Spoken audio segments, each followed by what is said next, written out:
Like, share, subscribe, hit the super chat on the way in. You know we're doing a late night stream tonight, right? Let's shout out Victor Creed already. Vic said, "Bro, chicks like this are a waste of time." I agree. I agree. But she does work in ER apparently, and the reason why we cover people like this is because people like this oftentimes have the ears of white folks, um, white folks who made themselves not be influential or powerful.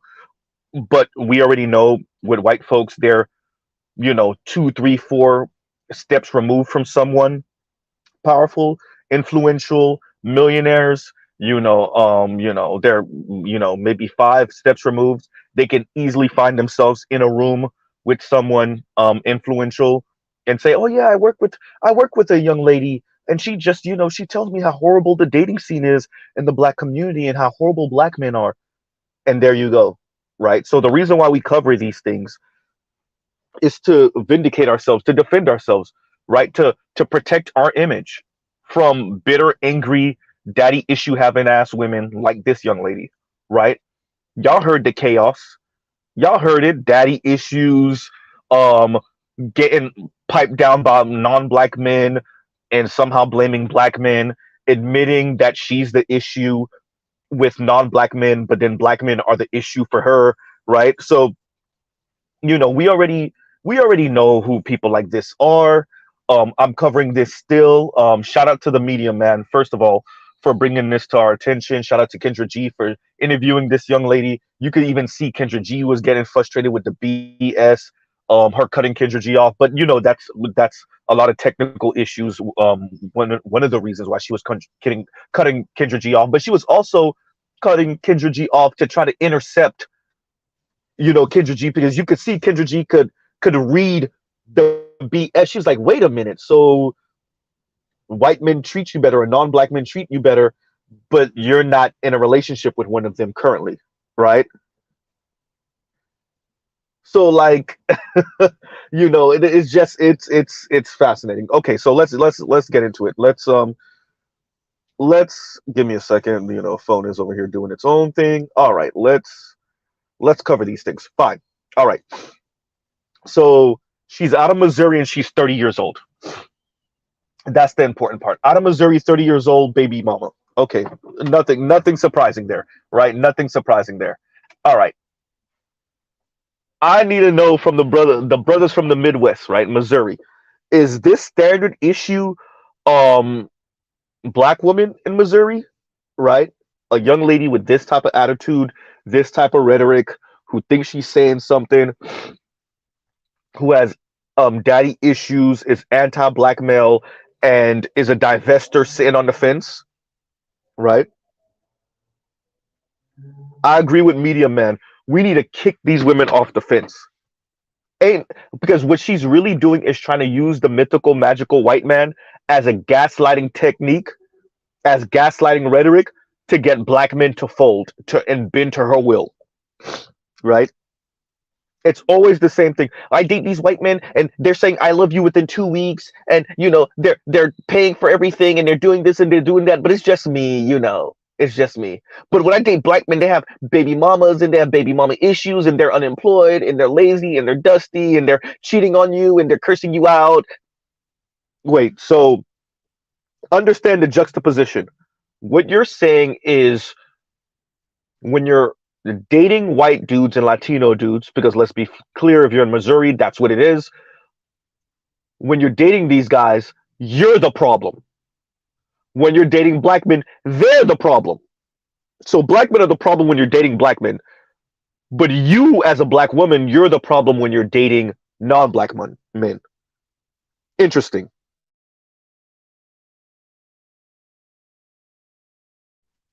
Right? Interesting. Right? This young lady claims she graduated from therapy. We can't tell. I said it before. All these black women claiming they went to therapy or they in therapy, and they sound like this.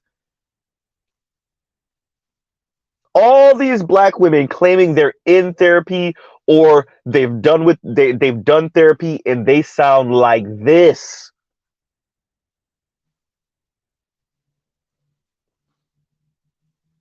Right? And y'all read through those comments, right? Read through those comments and see how many black women say she's relatable. So let me get this right. Single baby mama dates outside the race, insults black men, bisexual, daddy issue having woman is relatable. Do you understand what you're saying about yourself? And this is supposed to be what? The mating call to white men? Let's go through that again. Single baby mama, check. 30 years old. On camera without a bra.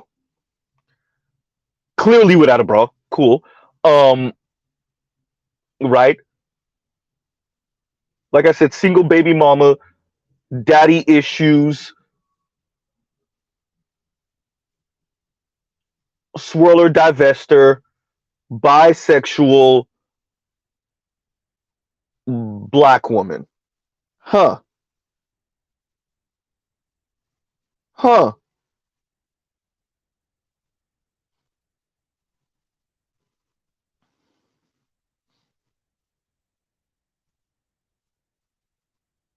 Even Kendra G was like I said, called her out like, okay, so why aren't you with one of these guys?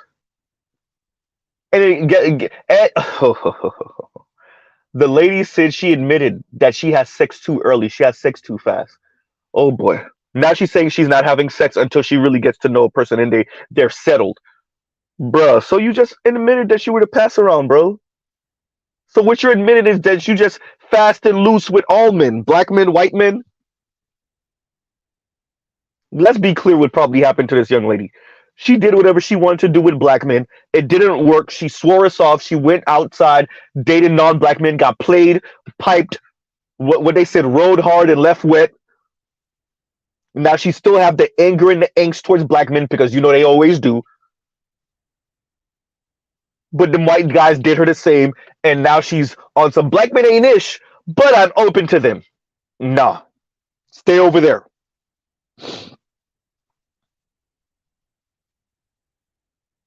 Right? No, stay.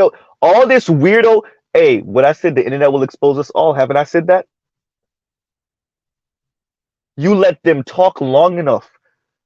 When she really started rambling at the end, the whole conversation was a ramble, let's be clear. When she really started rambling at the end, she admitted she had daddy issues. She admitted that she give up sex too fast, that she think about sex like a man. Right? Being pressed by Kendra G just a little bit about why she's not with the mythical magical white man or non-black man.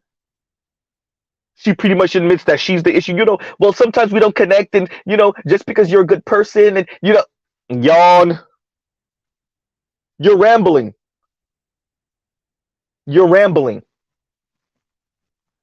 Dear Dr. Umar Johnson, we supposed to turn this into a wife? Dear FD Signifier, this is the woman you're saying we're not resilient enough for? Huh? Consciously. Foreign man in a foreign land. These are the women, right?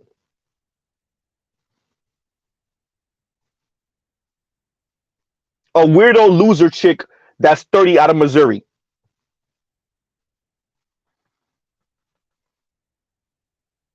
Huh.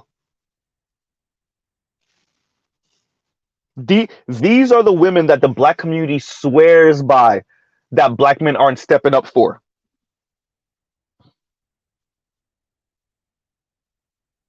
Right?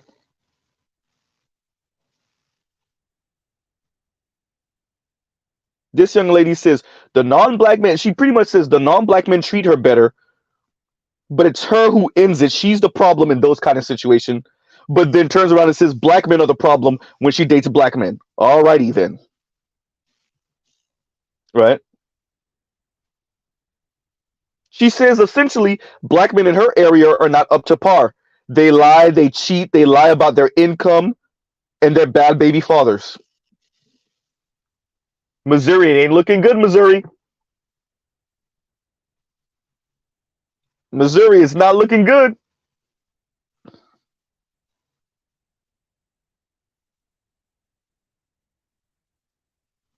So this is what Missouri has to offer. Just another chocolate dip white woman. You can hear it in her. She has the sensibilities of a white woman. She's a little bitter chocolate dip white woman.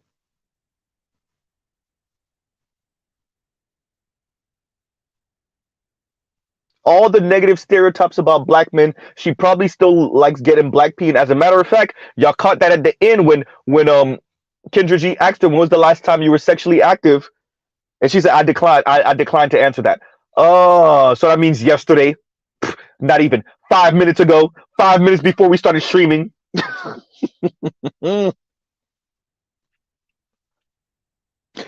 Right? She declined to answer that. So in other words, you're saying that you're not having sex anymore until you're serious, and you declining to answer that. So there's only either you're celibate, which we know you're not celibate right now. Stop. Or you just had sex like 2 seconds ago. If you were celibate, you would have said it. If you had been celibate for even a month, you would have said it. If you had been celibate for 3 months, you would have said it. 6 months, you would have said it. 9 months, a year or two, you would have said it. No, you just had sex a couple of days ago. You just had sex today. Right?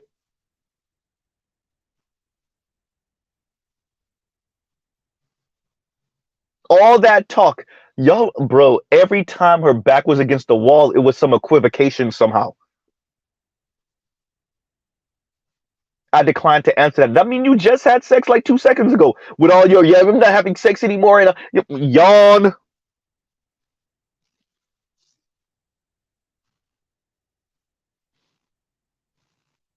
Right?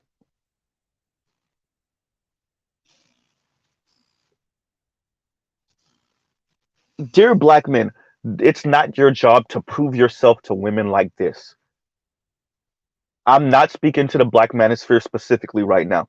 To any brother that might accidentally fall onto this channel right now, it is not your job to prove yourself to this chocolate dip white supremacist.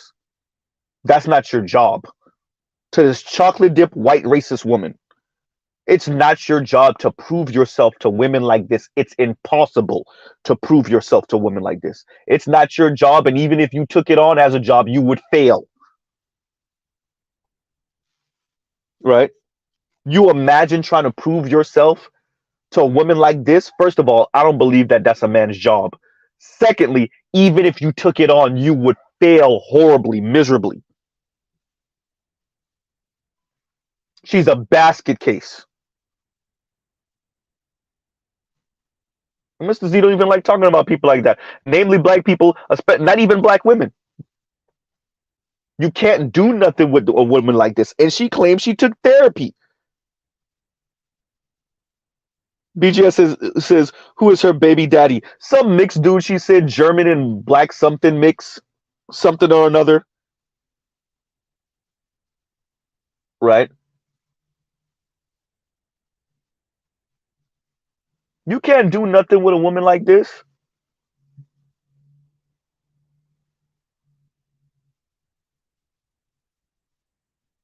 Let her go off to be the pass around for white dudes until they get done with her, or maybe she gets super duper dumb lucky and one of these loser lame ass white dudes wife her up anyway. But all that fin sitting down, I'm in a full agreement with the media man on this.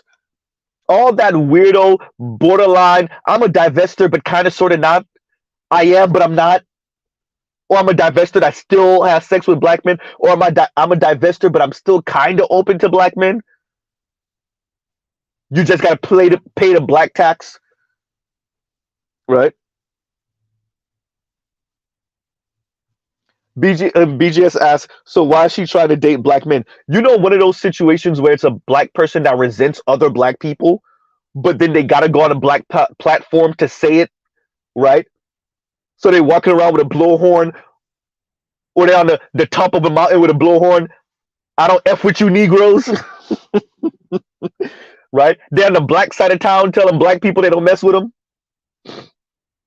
Because you saw that in the comments, even black women were in the comments like, but why is she over here then? If she want to date, if she don't date black men, then why is she over here? And her defenders were like, well, she didn't say she does. She just says black men have to come correct. Yeah, another one of those moral high ground. You know, me and my homegirls got our stuff together, and every black man we're meeting over here where we live, once again equivocating. I don't know about black men in other parts of the country, but over here where we live, black men are not up to par. That's the type of rhetoric she was using, BGS. Right? Black men over here are not on our level. Right? Exactly. And BGS says, in other words, she has no options. She's been relegated to the nether regions of the pass around. We know it. She know it. And she just came on to Kendra G to rail against black men because we're supposed to save her from what, being the pass around for white dudes? Nah, bro. Stay over there. Stay over there as the pass around for the single white dudes, or the single baby daddy white dudes. Right? With that, ain't nothing more annoying than hearing black women tell you how non-black men treat them better, but they don't got no ring, they not in no relationship with no white dude, right? But white dudes treat them better, but they don't have no proof of no white relationship. Non-black men treat them better. And you tell them, when's the last time you were in a relationship with a white guy, with a non-black dude, with a Latino dude? And if I was to bump into him today, if I asked him if y'all were in a relationship, he would be like, yeah, it didn't work out, but we were in a relationship for like 9 months, for a year and a half, for 2 years. All this white dudes treat them better, Latino dude, non-black men, other races of men, that other races of men talk is the lamest thing black women ever said. Other races of men. Once you hear them say the other races of men, no, it's nothing but BS coming out their mouth. First of all, half the stories they made up. I want to be very clear, brothers. Half the stories they made up, figment of their imagination. They ain't never done nothing with nobody.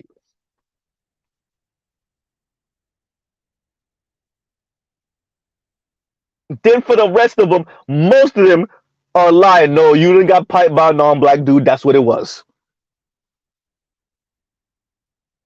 Oh, goddamn, BGS. I'm going to just put this up on the screen. BGS says, sort of like Ebony K and her engagement and no ring. I'm just saying.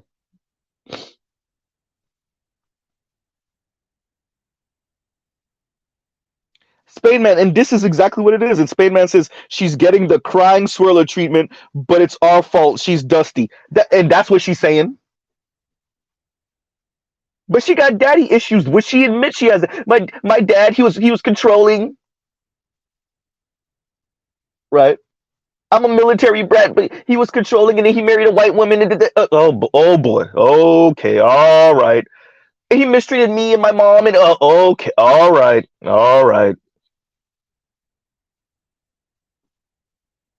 Right?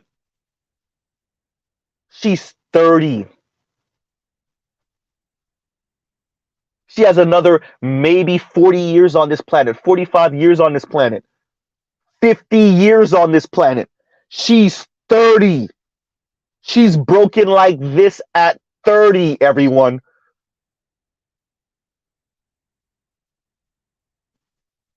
What's the life expectancy for black women? Somewhere, what, they set early 70s, mid 70s or something?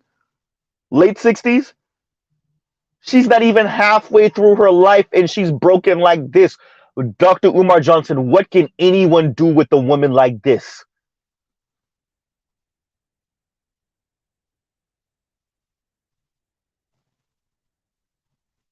Let alone a black man. What can anyone do with it? And she's bisexual. Goddamn. BJ says 79. In other words, she have another 50 years on this planet. 49 years, so 50 years. She has another 50 years possibly on this planet. And she broke in like this at 30.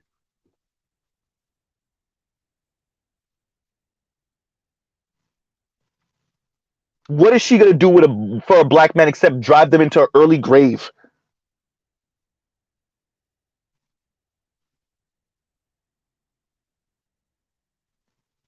Single baby mama bisexual. And no wonder so many black women are in the comments. It's so relatable what she's saying. Yeah, you're so damn right. Yeah, we know it's relatable. You think you're shaming black men by saying this is relatable. You don't understand what you're really saying is, yeah, you know more of us are like her than you would like to think. I said the internet will expose us all, did I not?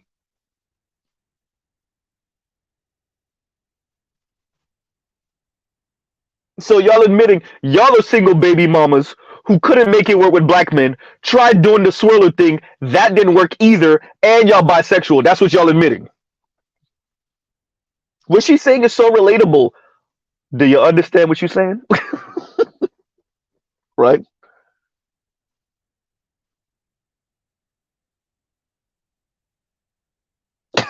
BTS and swirler with a mixed baby daddy and bisexual with daddy issues. Trifecta. I'm saying, look,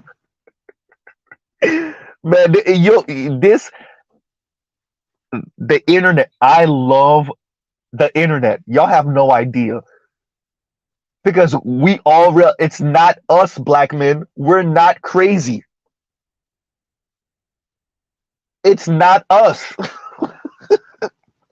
Right? The lady was talking and she just kept on digging herself into a hole. Right? The more she spoke, the more she tried to justify her anti-black male, her misandrous rhetoric, the more it was like, bro, you might want to you should have quit when while you were ahead. You should have quit while you were ahead.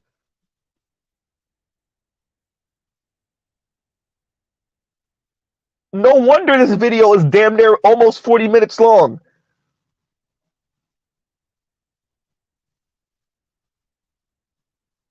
And all of this, look, man, let's stop with this white man treat me better, white man money, white man this, white man that. Yo, white men are earning what, like 50 something thousand dollars on average? You live in Missouri. What's the average income for white men in Missouri? Stop. Stop with the mythical, magical white man talk. Even white men are telling you to stop. You look up the median income in any state. The median income for men usually be like $37,000, like 38, 39, 40, 36. And black women be coming out their mouth. Oh, yeah, they pay the bills here and they pay for dates. They pay $200, $300, $400 for first dates, and they send you money to go get your hair done and your nails done for first date. Get out of here. Right?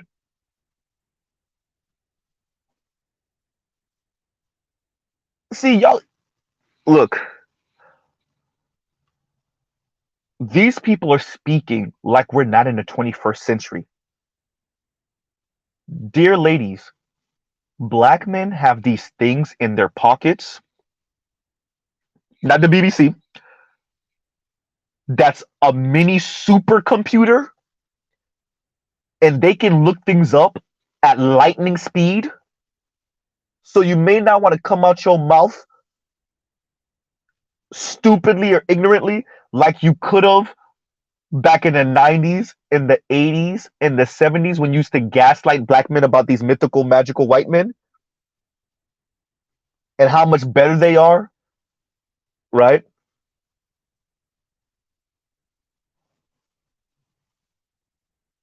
These little cell phones, these little supercomputers that we have in our hands, the fact that we have Google, we could look up your BS like now. We don't got to go to the library. We don't have to go to check out an encyclopedia.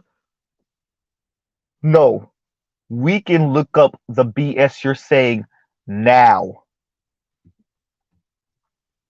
Their rhetoric hasn't updated in 40, 50 years. The landscape has changed.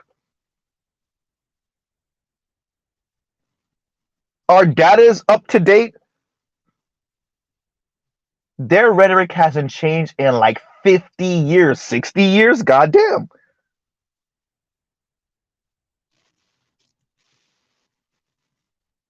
Here's a joke, everyone. Imagine living in the 21st century and black women still trying to gaslight you with mythical, magical white men.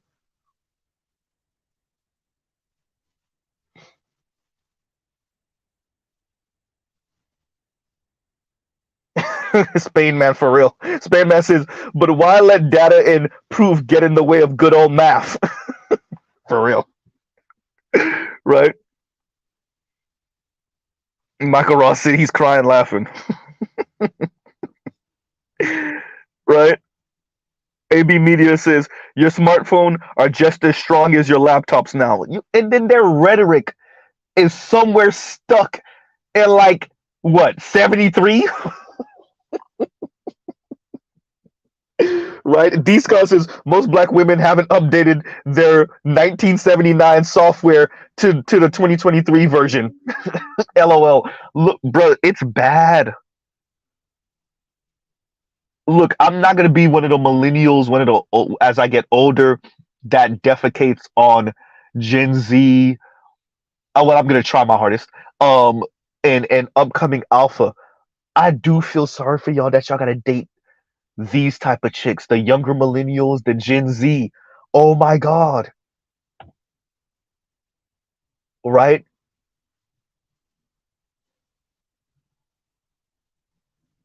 The bisexual chick who's a divestor with the nose septum, with the nose ring, right?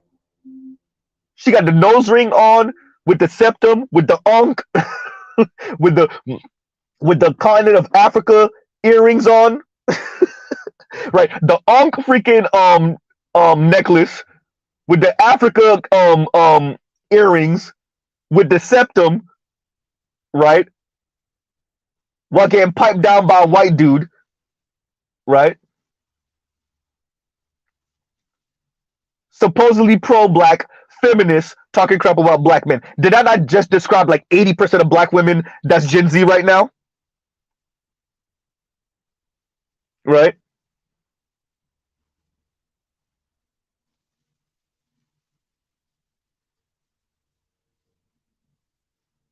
Ridiculous.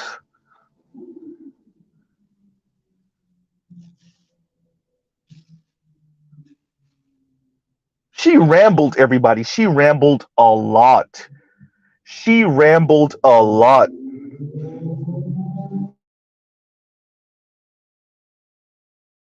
Right?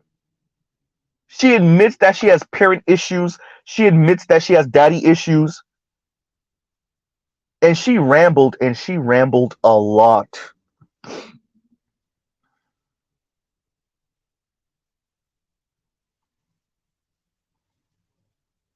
Claiming that she graduated, quote unquote graduated, excuse me, from therapy.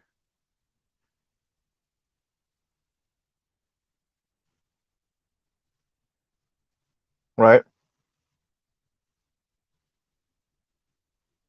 And Gil Gami says, I met those kinds here as well, older than Gen Z though.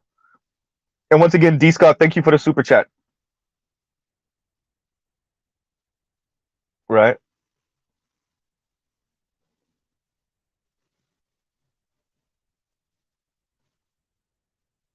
And this is your standard, I guess, Midwestern black woman? Lady, you don't have no man. You're not making it work with any man, but yet your rhetoric, your negative rhetoric is directed towards black men. You have no man.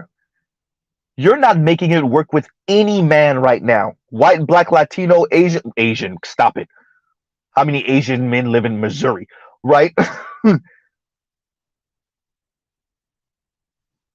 You're not with any man currently.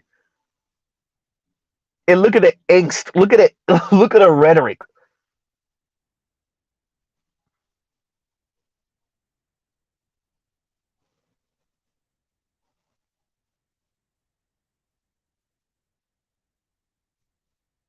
All of that.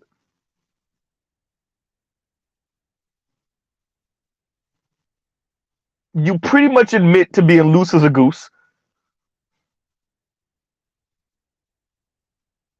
You admit to having parent issues, daddy issues, you're bisexual.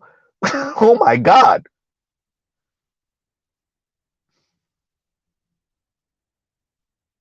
And then the kind of weird moral juxtaposition. Well, I'm not against dating black men.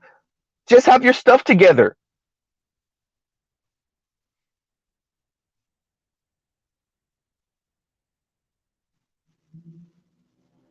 And I'm Wolf says, Z, the empathic sisterhood comments sent me. Every day is like deja vu on these YouTube streets. Bro, and she's so relatable. What she's saying is so relatable. Do you understand what she's saying? Right? What she's saying is relatable. Woo! It's relatable that y'all look down on black men while not having the white man, getting piped by white men, lying to us about them paying for everything. Stop it. Telling us that they're coming out their mouth, these non-black dudes, men of other races, are coming out their mouth saying they love you within 2 weeks. Right? Because they want to walk down the aisle with you within a month, right? Okay, yeah, that's it.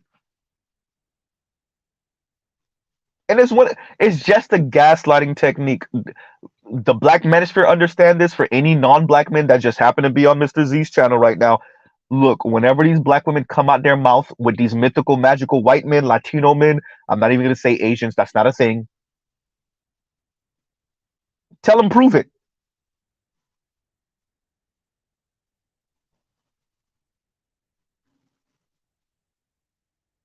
Because what they're really telling you is these non-black men are so much better. You need to get your ish together, black men. No, go be with dear black women. We live in the 21st century. Women in general have torpedoed the social contract. We owe you nothing. So all this get on my level stuff, no. I understand where Medium Man is coming from. I understand where the brother Obsidian is coming from. I understand where O'Shea Duke Jackson is coming from. Rest in peace, Kevin Samuels. I understand. Mr. Z does not come at it from that angle. We don't owe you to step up for you. Go end up with the man you think is on your level.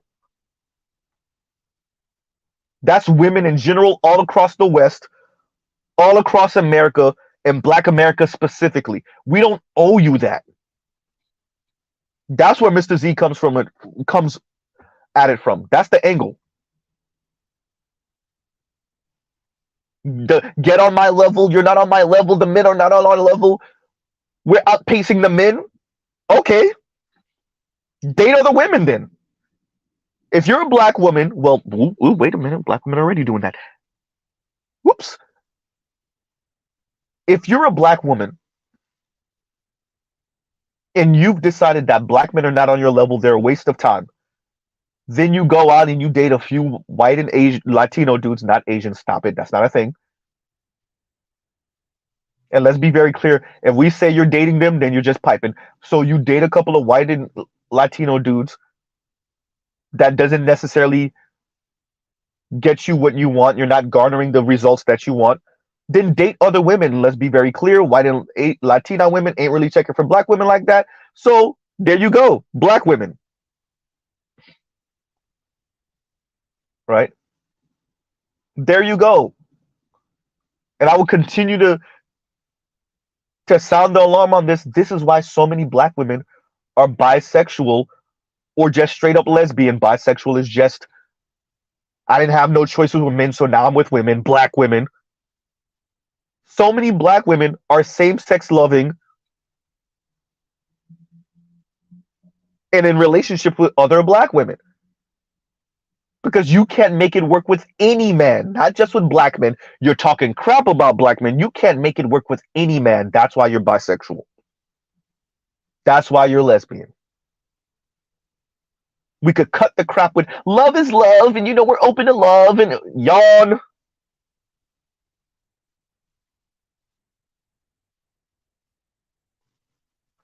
Exhibit A, everyone.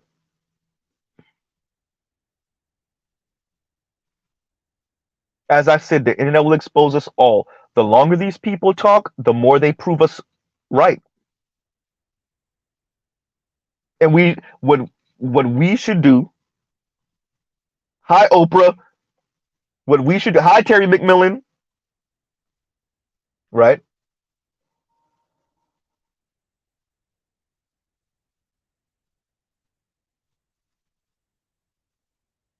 Bell Hooks has already passed on and transitioned, but Bell Hooks, right? All of these people that were railing it's black men, it's black men, it's black men, it's the black patriarchy, the way black men think is black men, black men. We put the microphone in front of your daughters and granddaughters for has it even been a decade? Has it even been a decade? We put the microphone in front of your daughters and granddaughters. It hasn't even been a decade. And look how foolish they sound. Well, that's what happens when you go uncritiqued for decades. When you go uncritiqued for decades, you can be a 30-year-old bisexual single baby mama out of Missouri and think you saying something special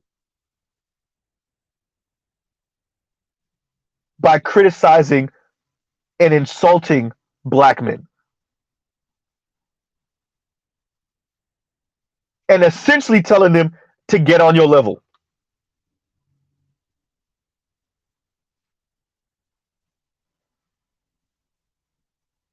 She must think she's a little scrappy.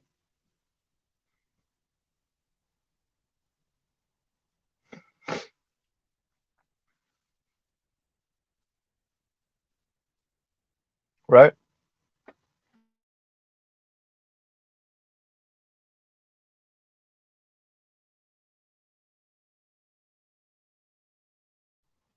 Well, AB, this is another exactly. And AB Media says, don't talk about Princella like that. Princella is just another one. Once again, mama issues, parent issues. Did what she wanted to do with the men that she wanted to do it with, however she wanted to do it. It failed. Tried to date out. It failed. Now she on some, box eating foolishness. And other supposed heterosexual black women who get their little ginies wet listening to other women tear black men down. Listen to her.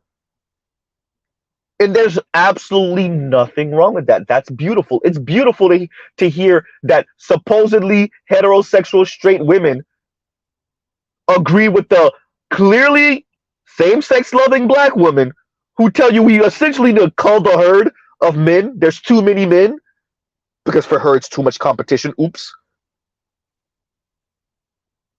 It's great having supposed heterosexual black women tell you they're in agreement with a same-sex loving black women who we all know see black men as competition, who we all know see heterosexual black men as competition, but yet you have a whole lot of bitter, angry sisters agreeing with her. Hey, fine. You shouldn't only agree with her. You should engage in the same sexual lifestyle that she's engaging in. Oops. You see what I'm saying, Trill? Still one of my favorite songs, right? The crunk era definitely has some gems.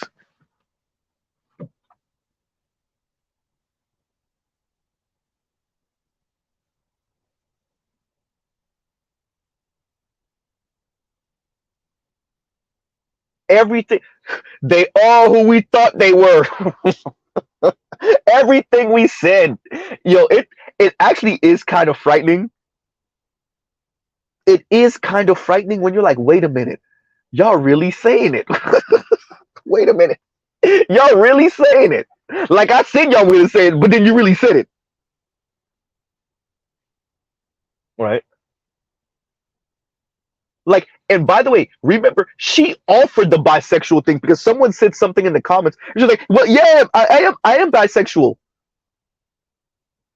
Do y'all understand? These people are so arrogant. They lack so much self-awareness. Like, this is how you know they're not pretending. Some of them are pretending. Let's be clear. Let's not actually give them that space. But for many of them, they really are this arrogant, right?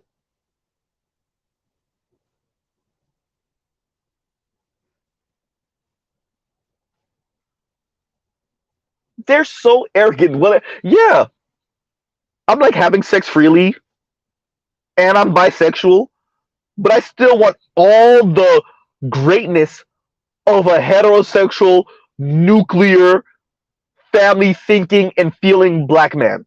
Imagine being arrogant enough to go on to a dating show that primarily caters to black people, admit that you out here getting piped down or swirling or doing whatever you're doing with non-black men, throw black men under the bus, say that you had to go seek therapeutic help. I think I'm saying that wrong. Therapy, let's just say admitting that you had to go seek therapy. There we go. That sounds better.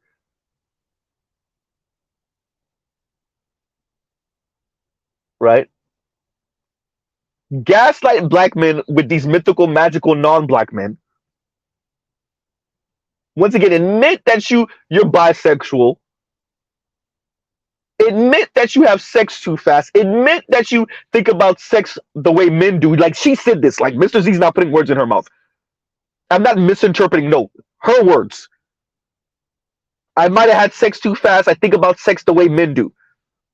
Imagine saying all of that at the age of 30, chastising and insulting black men, and then thinking and feeling like you deserve to have a black man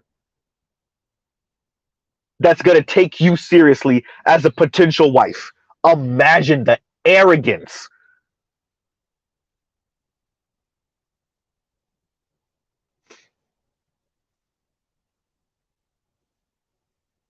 Right? Imagine the arrogance.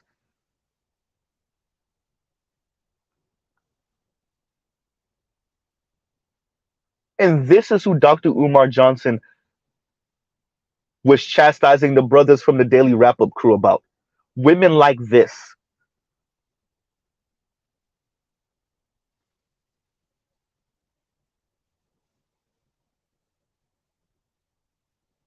I don't know about saying who's redeemable or not redeemable. The young lady is still 30 years old. She's quote unquote only 30, right?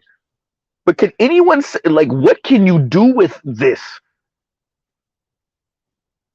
You know, I'm in my mid 30s, trending towards later 30s. Maybe I should, brothers that's in your late 40s and your early 50s, could you do something with this? Maybe the brothers that are 50, you got 20 years on her. Could you do something with a woman like this? Maybe I'm just too young and you know, our age gap isn't big enough.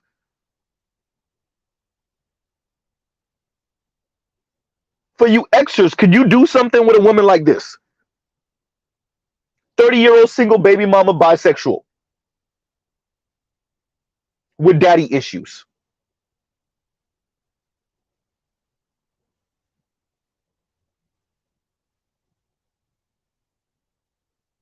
right?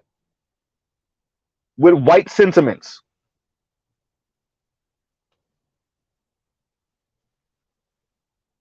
Huh. Welcome to the world, Cynthia G. Welcome to dear Cynthia G. Welcome to the Black Manosphere.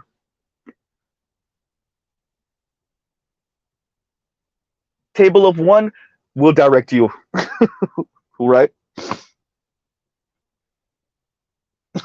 AB said, hell nah. To the nah, nah, nah. Now I gotta hear the song, right? What can you do with a woman like this? You can't do nothing with her.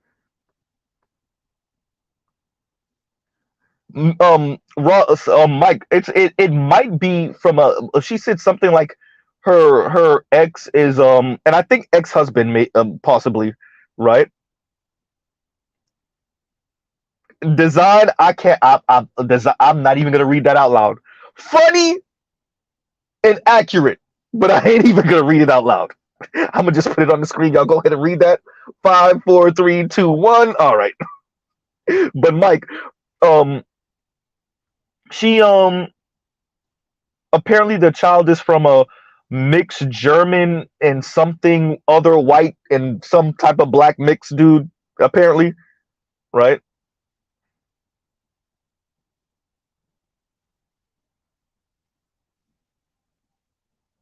Right. So yeah, I don't think it's a full on. The baby's father is not a full on Brad, a mixed Brad. Apparently, but we live in America, so one drop rule. So it's a brother, just probably a light skinned mixed brother, right?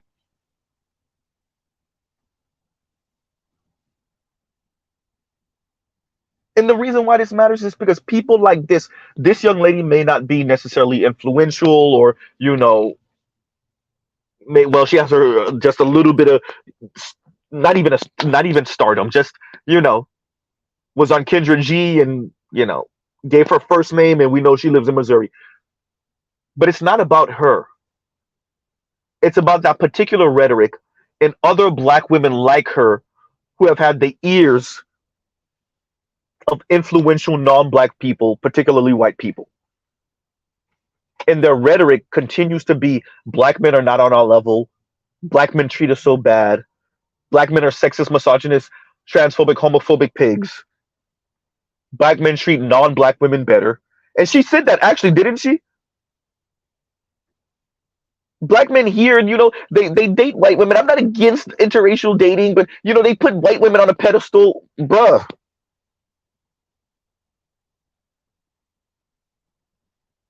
You let them talk long enough, and you're like, this is a mess. This is a chaotic mess.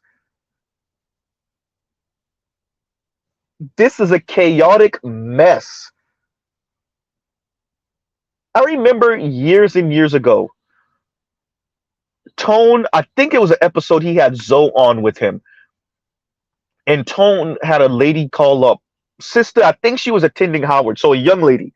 And she would say, yeah, the brothers over here, they chasing after white women. And then, no. She might have called into Yvette and Tone was on also. Either way, the sister, yeah, they're dating, interracially. And then when they do date black, they date African. They don't even want to date black American because, and I'm like, wait, so they're like Ed says, they're interculturally and inter-ethnically dating, but they're still dating black women. So it might be something about, black American women, some ADOS women, or black children of immigrant women that have adopted a, a American mindset about black men or about relationship that brothers are tending to try to stay away from.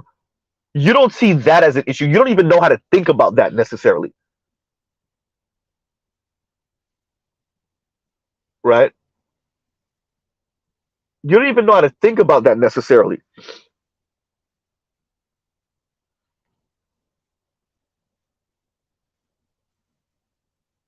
And so what you're saying is brothers still want to be with black women. They just don't want a particular acting, moving, feeling, thinking black woman. And your issue is that. In other words, deal with us in our horrible attitudes and demeanors and sentiments, right?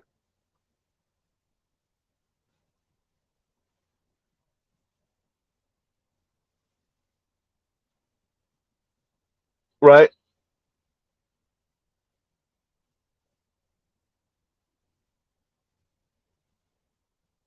As per usual. All right, you guys. Give Mr. Z a second. Y'all talk amongst yourselves. Mr. Z will be right back with y'all. Give Mr. Z a second.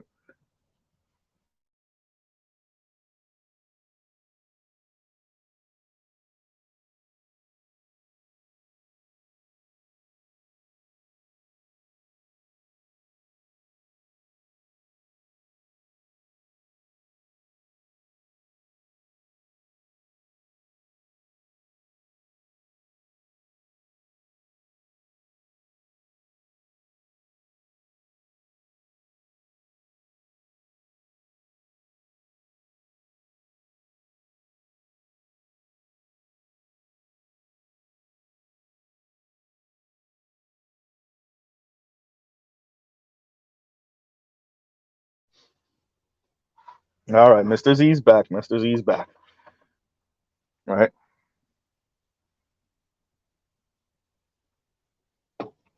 Yeah.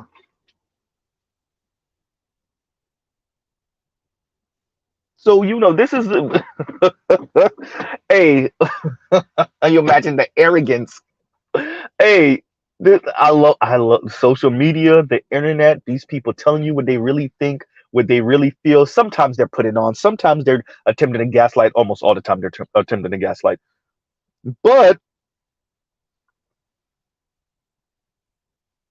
they're admitting in a very arrogant, matter of fact fashion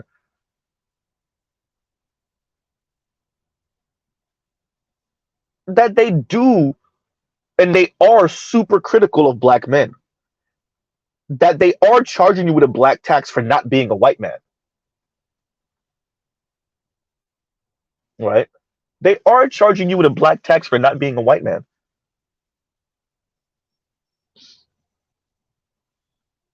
Right?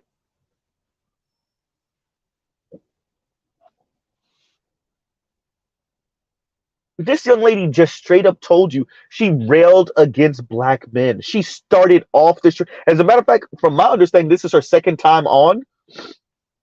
Right? So she railed against black men. She admitted that she railed. She admitted that she had daddy issues.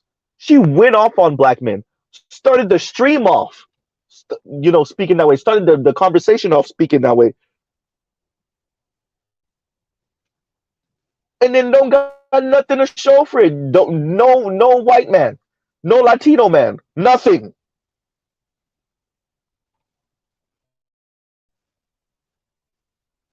And this is what passes for like your standard issue black woman conversation. Let's play that back. Let's imagine her to be a black man speaking about black women like this. Start off the conversation, yeah, baby, because I'm out here and I'm doing what I want to do, how I want to do it, with whatever woman I want to do it with it. But black women,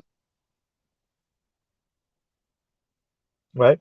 Black women don't got their act together. They not doing this. They not paying their child support. They not what?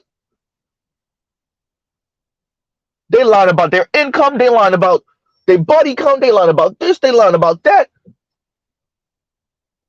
But when I've dated, I've dated white women, but it's me, they pay the bill too, and it's me. When I date black women, they're the problem. But when I date white women and Latina women, I'm the problem. I just don't take them serious. They're telling me that I love you within 2 weeks in whoa, it's too much for me. I'm not saying I hate black women. I'm just saying, like, I see people in the comments calling me KKK. I'm not saying I hate black women. I'm not against dating black women. I'm just saying. And I'm open to dating black women, but they just have to be on my level. They have to have their stuff together. So all these black women in my area don't have their stuff together. Maybe if I went to other places, but I'm kind of stuck here because, the agreement me and my ex have with my kid, You imagine a black man sounding like that? It would be very clear that he's the problem. Brothers wouldn't be cop and please in the comments for him, right? There wouldn't be a whole lot of I understand. He's so relatable.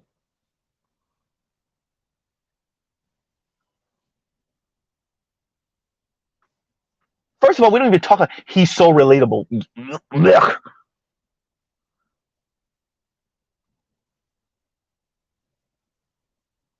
Wow.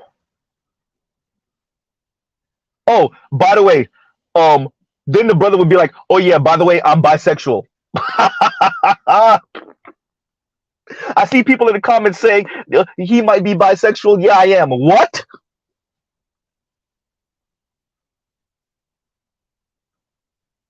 See, I know there's brothers, if you just want to get your freak on, fine. But once a chick telling you she bisexual, do you understand what she really saying? I get it for the younger brothers. You think it don't matter. I get it for young millennials and Gen Z. Y'all think it doesn't matter. Okay. Keep thinking a woman's sexual orientation don't matter, especially a black woman in this anti-black society. You don't understand what she really telling you.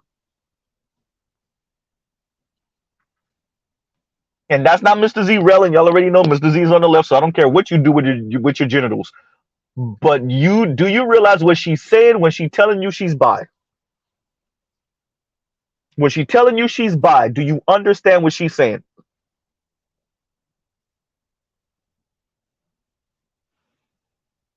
Right?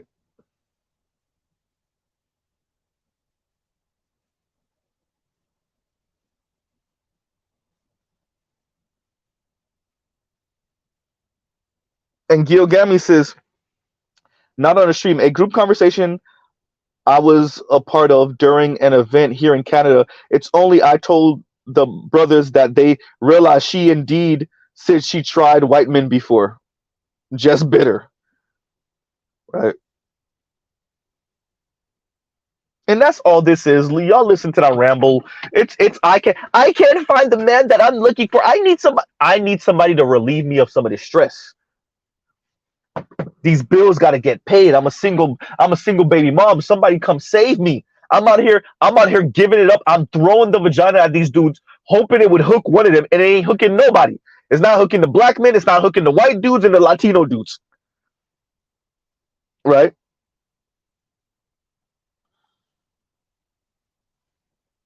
Trail said, she's bi that I'm buying. That's funny. Right? Wow. Wow. Man, look, I don't know what you're supposed to do with a woman like this. I see this as bigger than this young lady. I'm using her as an avatar to have a larger conversation about black women like her in her particular age cohort, the way they sound, the way they present, the way they speak about black men, black young men, because she's 30 years old, right?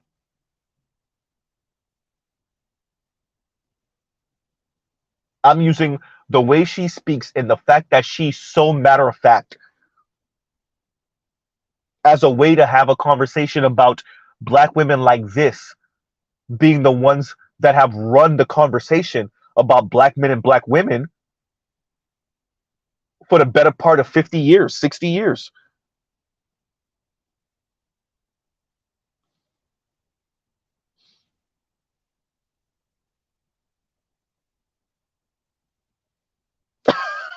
Oh yeah.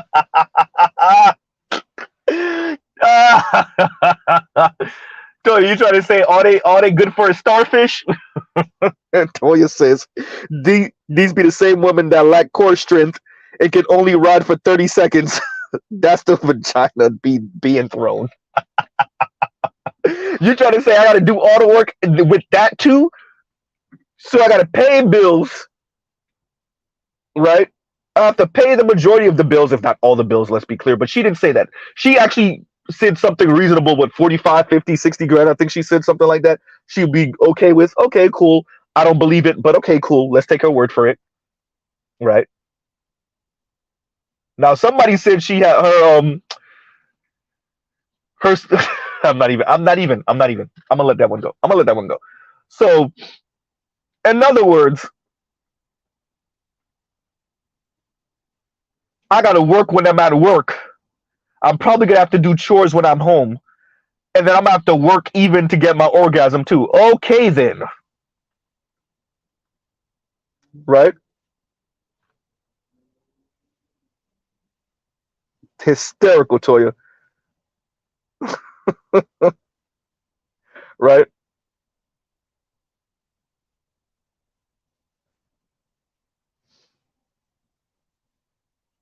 So I'm just working. What am I doing? I'm working at work, I'm working at home, and I'm the one putting and I'm exercising when we exercising. Right?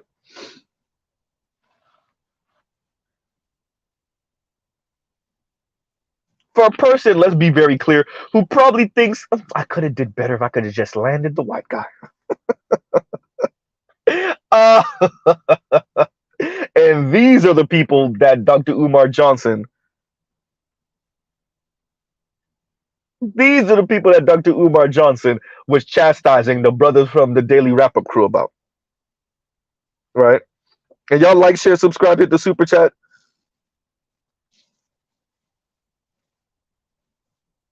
Right?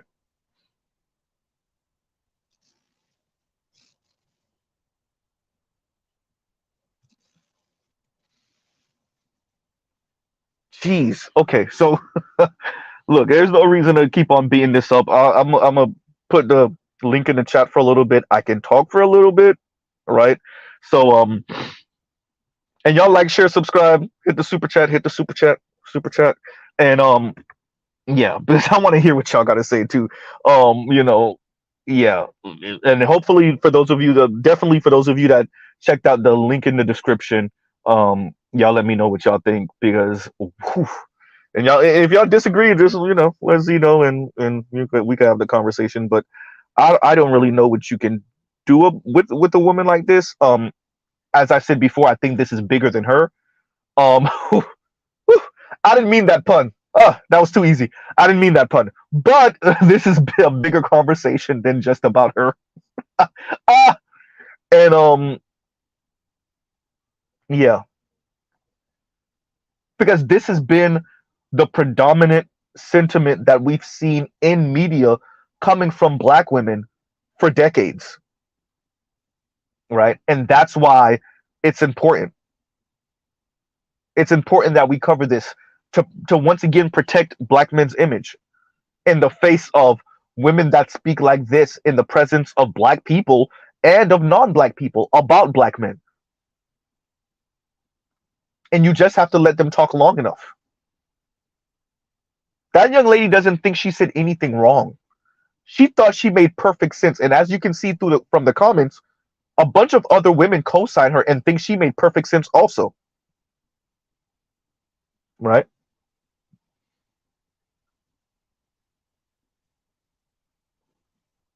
That's what makes what she was saying fascinating. Is how many other women agreed with her and said what she's saying is relatable. Right?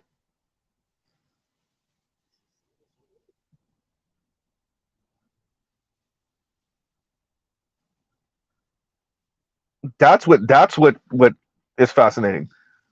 And I just put the link in the description. I mean, the link in the description. I just put the link in the comments for anyone that want to come up.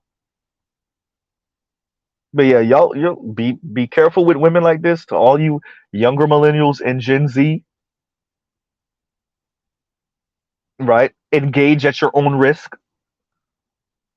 I don't think you can do anything with a woman like this. But reading through the comments, there was a couple of brothers that said they agree with her. There was a brother. I got an 18-year-old and I feel afraid. And all right, there's a couple of young brothers copping. Please, I get it. Okay.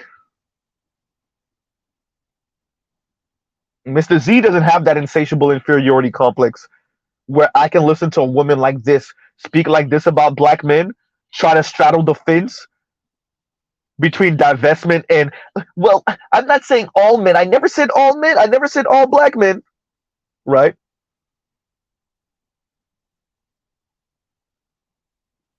Mr. Z don't have this insatiable inferiority complex, but there might be some of you that do, and you think you'll be the special one to prove to her that black men are not these negative stereotypes that she think, right? So y'all, if y'all think that, then y'all can go ahead. But Mr. Z is not with it. Just FYI, just in case. I know nobody asked, but Mr. Z got to say it anyway. All right, y'all. What's going on, Kev? Hey Z, how you doing? Hello to Good, you good. folks on the panel and chat. Um, you know what, Z? You made a very salient point, man. Mhm. Uh, Everything that she was saying, Mhm. just take everything that she was saying, all the stuff that she was saying, all the word salad, all the complaints, all the issues and problems, to include, her own self-admitted issues and problems that she said, Mhm. this is my problem, this is what I'm doing, these are the mistakes I'm making. Switch that, switch your gender, turn that person into a black man, and literally, think about what those comments would say in the chat. Yep. Would it be, oh, it's okay, we understand, you're not the problem, I have the same problem, girl, hey, dude, I have the same problem. It's You- relatable. That's yeah, what we. yeah. It's relatable. A Wow. productive, see, that's just it. A productive man can't even. So again, if this is a guy, you can't. A productive man can't even relate to that. A Yep. man, who's hardworking, law abiding, productive, no kids, married, raising his kids, taking care of his wife and family, all of that stuff. We're looking at you like, yeah, yeah, dude, you're the problem. I've actually heard men come up on discussions and panels, live streams, and then describe themselves as a problem. And then other men on the panel say, yeah, sir, you're the problem right here. I'm listening to what you just said. Yeah. You said you got 2 kids, you never been married. You're actually part of the problem. Like Brother. men have no chill when it comes to that. We say, yeah, we're sitting here having a conversation about men like you. How do you see that you're not part of the problem? You know, So the Kev. fact It. that We both do that. I listen to a a lot. I've calmed down recently because they're not moving an inch. I've yeah, listened to a lot of the women's live streams. I've listened to Yanni. I've listened to Chrissy. I listen to Paris. When Paris bring women up, when Yanni bring women up, they don't push back on nut. I'm telling you, the women will say some of the craziest backwards things ever. Lexus Exodus. I've listened to all of them bring women up, and I'm like, wait. So, and like you said, the men will be like, "Yo, nah, bro, I can't rock with that." Or no, no, you. I've heard Obsidian do it. I've heard Angry Man do it. Charles, like everyone, BG, yes, we will challenge each other. But like, I don't know about that one, player, yeah. right? And the The ladies only don't do none of that. I'm like, so yeah. how is this supposed to work? Go ahead, Yeah, go ahead. say a dude does have 2 kids. He's never been married. Say Hmm. he does have two Hmm. kids. The only thing that's redeemable about him is, are you okay? So now the question is, are you taking care of those kids? Yeah. Are you at least do you have custody of those children, or do you at least have a good co-parenting relationship where you are actively dealing with your kids on a regular basis with the mother or the mothers of those kids? Like that's the only Hmm. thing he could do to redeem himself. But if he's like, nah, man, I barely like, dude, like we're sitting here having and understand, I have seen some men who are unaware. They Hmm. just don't have any self. They don't see them, doing things like that as part of the problem. Yes. So yeah, men literally correct you right there on the spot. But yeah, these women are not going to give pushback, and if they don't ever see that they're like, she literally said she's got a kid. I doubt that Yep. she's been married. So she's one of the 50. I She's think one of she the said she 50. was married to the ex. I think she said she got Okay. married young. I think she said 19. It's unclear, but I think she said she got married young. It didn't work out. She has the kid, whatever. But still, yet and Okay, still, yeah, but still, even with the kid, then now Mhm. that's another issue that men are, that's another issue that men have to deal with. That some other guy's going to have to deal with. She doesn't think see that kid as a problem. Mhm. Whereas again, we're looking at black men. We got over 50% of them that don't even have kids. Yeah. So if 50% of them don't even have kids and they're not trying to be stepdads, then you're already off the table. And then don't Yeah. even get me started with the Okay, so now you're into she's a lesbian too, or what do Yeah. you call No, that? she said What bi. is it? She said bi Okay, yeah, bisexual, which that's what it means is. just date both men and women, or she's Yeah, you know interested in what? both men and women. I didn't even There's consider no that such when I speak to young men. I didn't even consider that as a problem. I mean, Mhm. I'm sorry, I didn't even consider that as a talking point. Now I have to add that. I have Yeah. to add I have to add the divestor swirlers. I have to add, in addition to everything else. Does she have kids? Promiscuous? How, what's the level of, is she even fit and in shape? Obesity. So we're talking, what's her student loan debt looking like if she has it? Hmm. What's her credit card debt? Financial, You does broke she have up, an Kev. OnlyFans Oh, there you page? go. Is she Okay. a Okay. divestor swirler? Is she Yeah. bisexual Yeah. or something Yeah. else? Oh, by the way, and is she and is this person trans? Yeah. So think Oh, yeah. about, look, man, look, you guys who are trying to find a wife right now, I'm so man, sorry.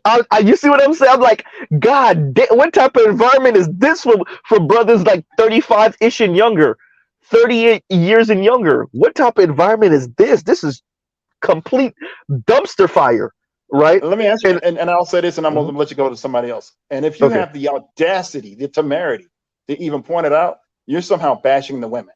It's Yeah. not constructive criticism at all. It's basically you're insulting them. It's not, it's not like, I'm not calling them, just negative names and just throwing out, heretical insults for no reason. Mm-hmm. It's random insults. It's literally, these are the issues and problems. Oh, you're just out here bashing black women. I found out that I actually have a group of, well, at least one or at least a few women who love to hate watch me. They're like, yeah, I see this Yeah. Kevin C with Wow. his commentary. I actually have hate watchers. They're waiting for me to Hey, pop up just so I can say something. no, It's that's true. beautiful. That's a good thing. That's a good Yeah, thing. but anyway, yeah, I'll let somebody else talk. Welcome to celebrity, Kev.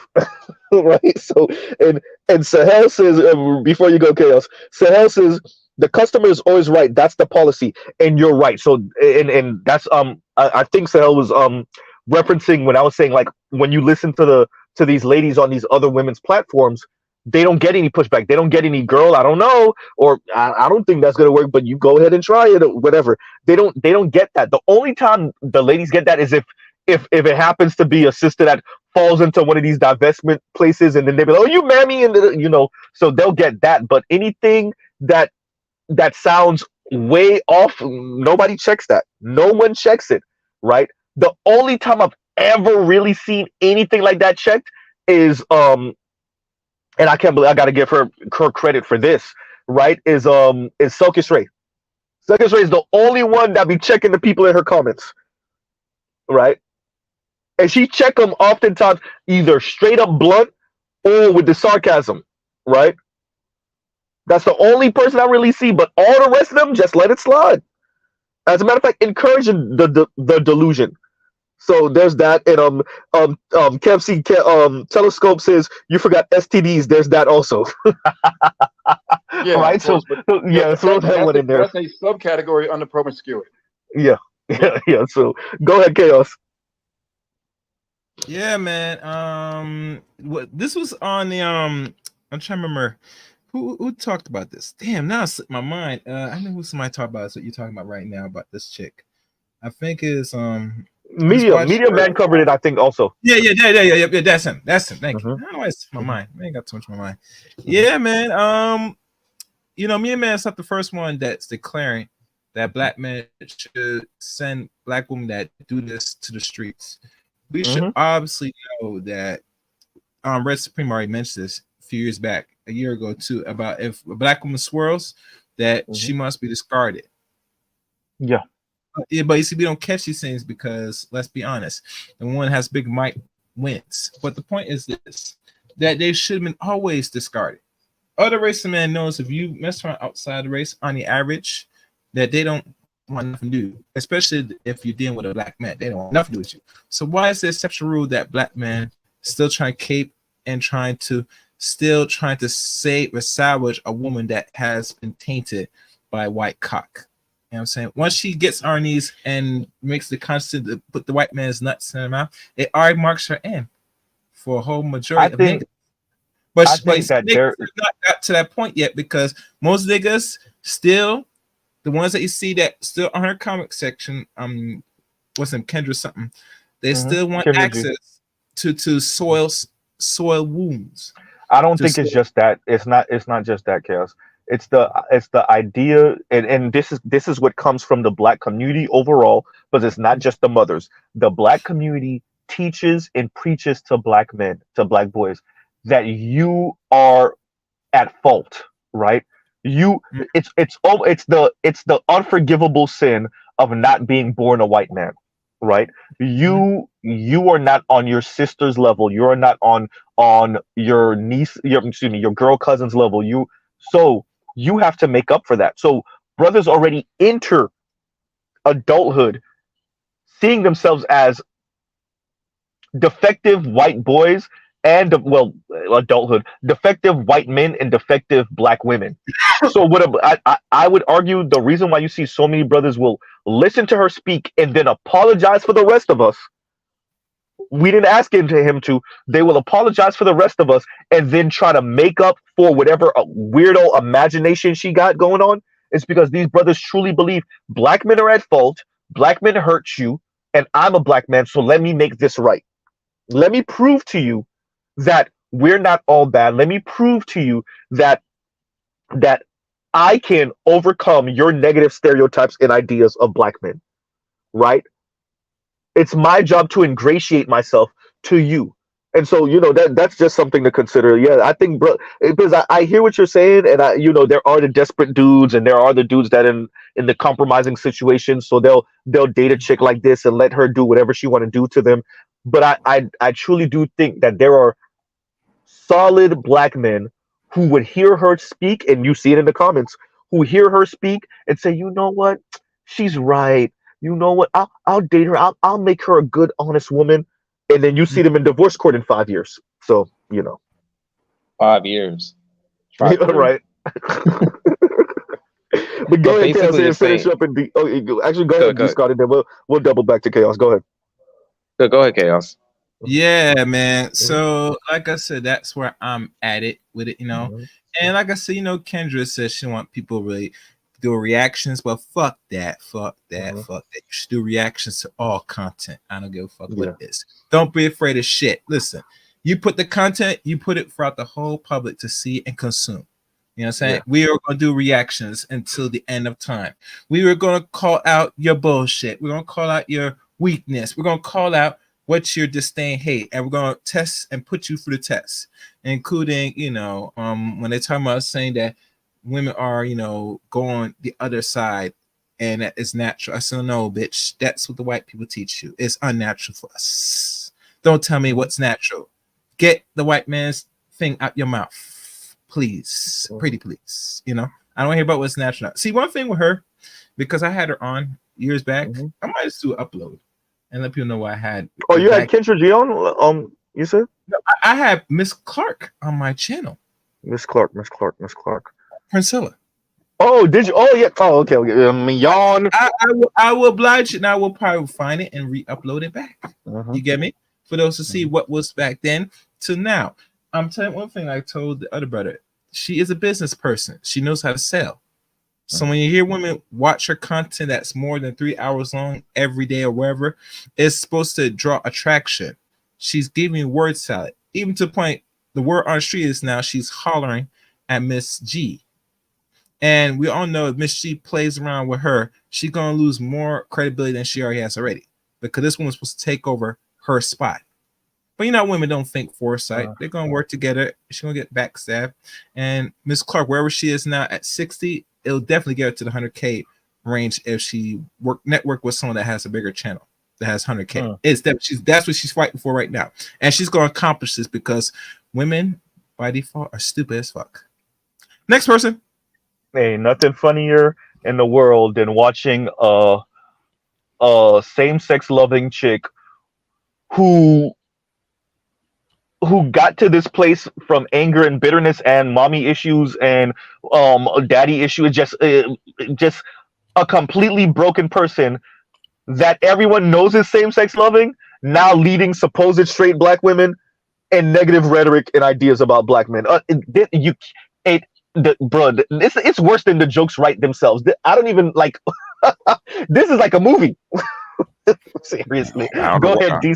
Go ahead, go It's BDS. beautiful. Oh, go ahead, D. Yeah. I'm sorry. Yeah. No, seriously, honestly, I think it's beautiful. You know what I'm saying? Because I believe that people need to go ahead and reveal themselves. By all means, have as much free speech, get it all out your system. Tell us that you hate us as much as possible. Please, by all means. In fact, I invite all that. You know what I'm saying? Because which makes it just easier for them to identify, and then you just walk around them. Because really, absolutely, as long as they can't really get, as long as brothers understand that they don't give an emotional response to all that shit, you know what I'm saying? You can just keep it fucking moving. Because there's really nothing outside of shame, there's nothing else that they can do to you. You know what I'm saying? So you can just keep it moving. You know what I'm saying? And in regards to what you said earlier, Mr. Z, basically, as far as the brothers in the comment section and everything, basically a lot of those dudes are internalizing, you know, her projections for the most part. You know, and that goes into the whole guilt thing and everything as well. Wait, D. Scott, I think I heard you say that they see their mama in her oops. They do. Yes. Yeah. Who's the first person to tell you ain't shit? Well, that part. Mama. Did you? Why about Crawford? She just said it out loud, right? Oh man. If my son's Wait, gonna be Crawford. great. What I miss? The boxer Crawford. Wait, what? Between his mama, his daddy said he's gonna be we got $1 million baby. He's gonna be great, and his mama told him he wasn't gonna be shit. Oh yeah. So I saw the little clip of it. I saw the little clip. Yeah. Yeah. Well, yeah. And she said like that's her way of encouraging. Yeah, that's her way of encouraging him. Basically, that's the old Southern way, man. That's the gynocracy. That's how to encourage you. That's I mean, I can't tell you how many men that I've talked to, okay, where their mama never hugged them or told them that that she loved them. Okay, that's just common. Okay, the negative. Negative commentary is the way to their way of making you stronger. Okay, I can't tell you how that's just that comes from slavery. Okay, so that's just built into the gynocracy.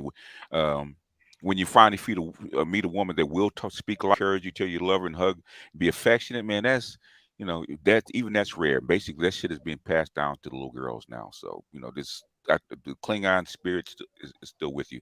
But okay, I didn't mean to interrupt. D. Scott, were you finished? No, go ahead. I was okay, but the chick that we played with her, okay, it's simple, man. She dated out of her race. She dated all kinds of guys. How come she's still black on the black side? It's called black dick. If she could find a white guy or Asian guy or Indian guy can pipe her down like a black guy, she would not be back. That's BWC. That's how you BBC, yeah. A BWC. Which basically, she's not gonna get to him because the white women have him all locked up. If you get a BWC and he's white, he ain't messing with no black chick. That dude don't come outside. He don't come outside. Dude don't come outside. He don't come outside. You gotta go through a gauntlet of white women just to get to him. Okay. You gotta go to Whole Foods and find him. Ain't no Whole Foods. No, ain't no Whole Foods. You gotta. No, you're gonna have to pay. You have to pay. You gotta pay. Word. Yeah, because the white women are paying. BWC. So hysterical. That's all because the last guy he made less money. He messing around with other chicks. Blah blah. That tells me that you didn't have enough to keep him because the reason you stayed with him is because what? BBC, baby. It's all day long. So the black obelisk goes undefeated again. Undefeated again. Well, the thing is, that's like she can't find what she really wants. She's finally giving up. Okay, I can't find a white dude or a other kind of dude that will date me. That gives me this. When she says she likes having sex and she has sex, oh, bitch, please. Okay. So I'm sorry. Let me calm it down, all right? No, it needs to be said, right? Y'all like, share, subscribe, hit the super chat, BGS tax. I said, oh, bitch, please. Basically, when I heard this, oh, fuck, you just like black dick. You can't find a white dude. Remember, she said she has sex too fast. She thinks about sex the way men do. Those were her words. Her words. In other words, but the Indian guys, the white guys, and all this gonna treat me better, right? Because I'm big old titties. That's how come you attract them. Some monsters. And that's why she ain't have no bra on. With the nips out. Yeah, them nips out. She's big old, right? Right. And them white guys and them Indian guys is paying for that, right? But thing is, how come you didn't stay with them? Okay. You never talked about them, and one thing you didn't talk about was sex. Okay, you bisexual on top of that too. You're into sex, baby. Basically, guess what? They can't pipe you down. Okay. Yeah. can't, because it's not about business. You ain't about business because you have enough money. Because she works in Yeah. ER. Yeah, she said ER. That's what I She, heard. so she makes 120, 130. She don't need no money. She need dick. She said it. She was like, she said if a dude pretty, I think she said 45 to 50 or 60 or What is something like that. what, It wasn't you even no real money. I was like 45, 55. That's yeah, nothing. 45 to 50, man. In other words, I'm Yeah, willing to take a dude that makes less. If yeah, yeah, that other yeah. dude was honest with her, like I said, if he didn't make no money, right, You for the better most come. part. In other words, you better come with Thor's hammer. Yeah, You better. if you come with Thor's hammer, we can because I'm 30. I've dated around, I've dated outside the race, and I can't find really what I really want is a dude that will be hardworking, honest with me, and be loyal and throw down. Okay, if you Yeah, if those three things, you can have these big titties, and I will share my money with you. That's all it is. You know, yeah. because she was banging a pookie. Okay, why? Because he's throwing it. Well, so here's another. Yeah. I'm sorry, BGS. Are Go ahead. you finished? Yeah. Yeah. So here's another thing too. So Mhm.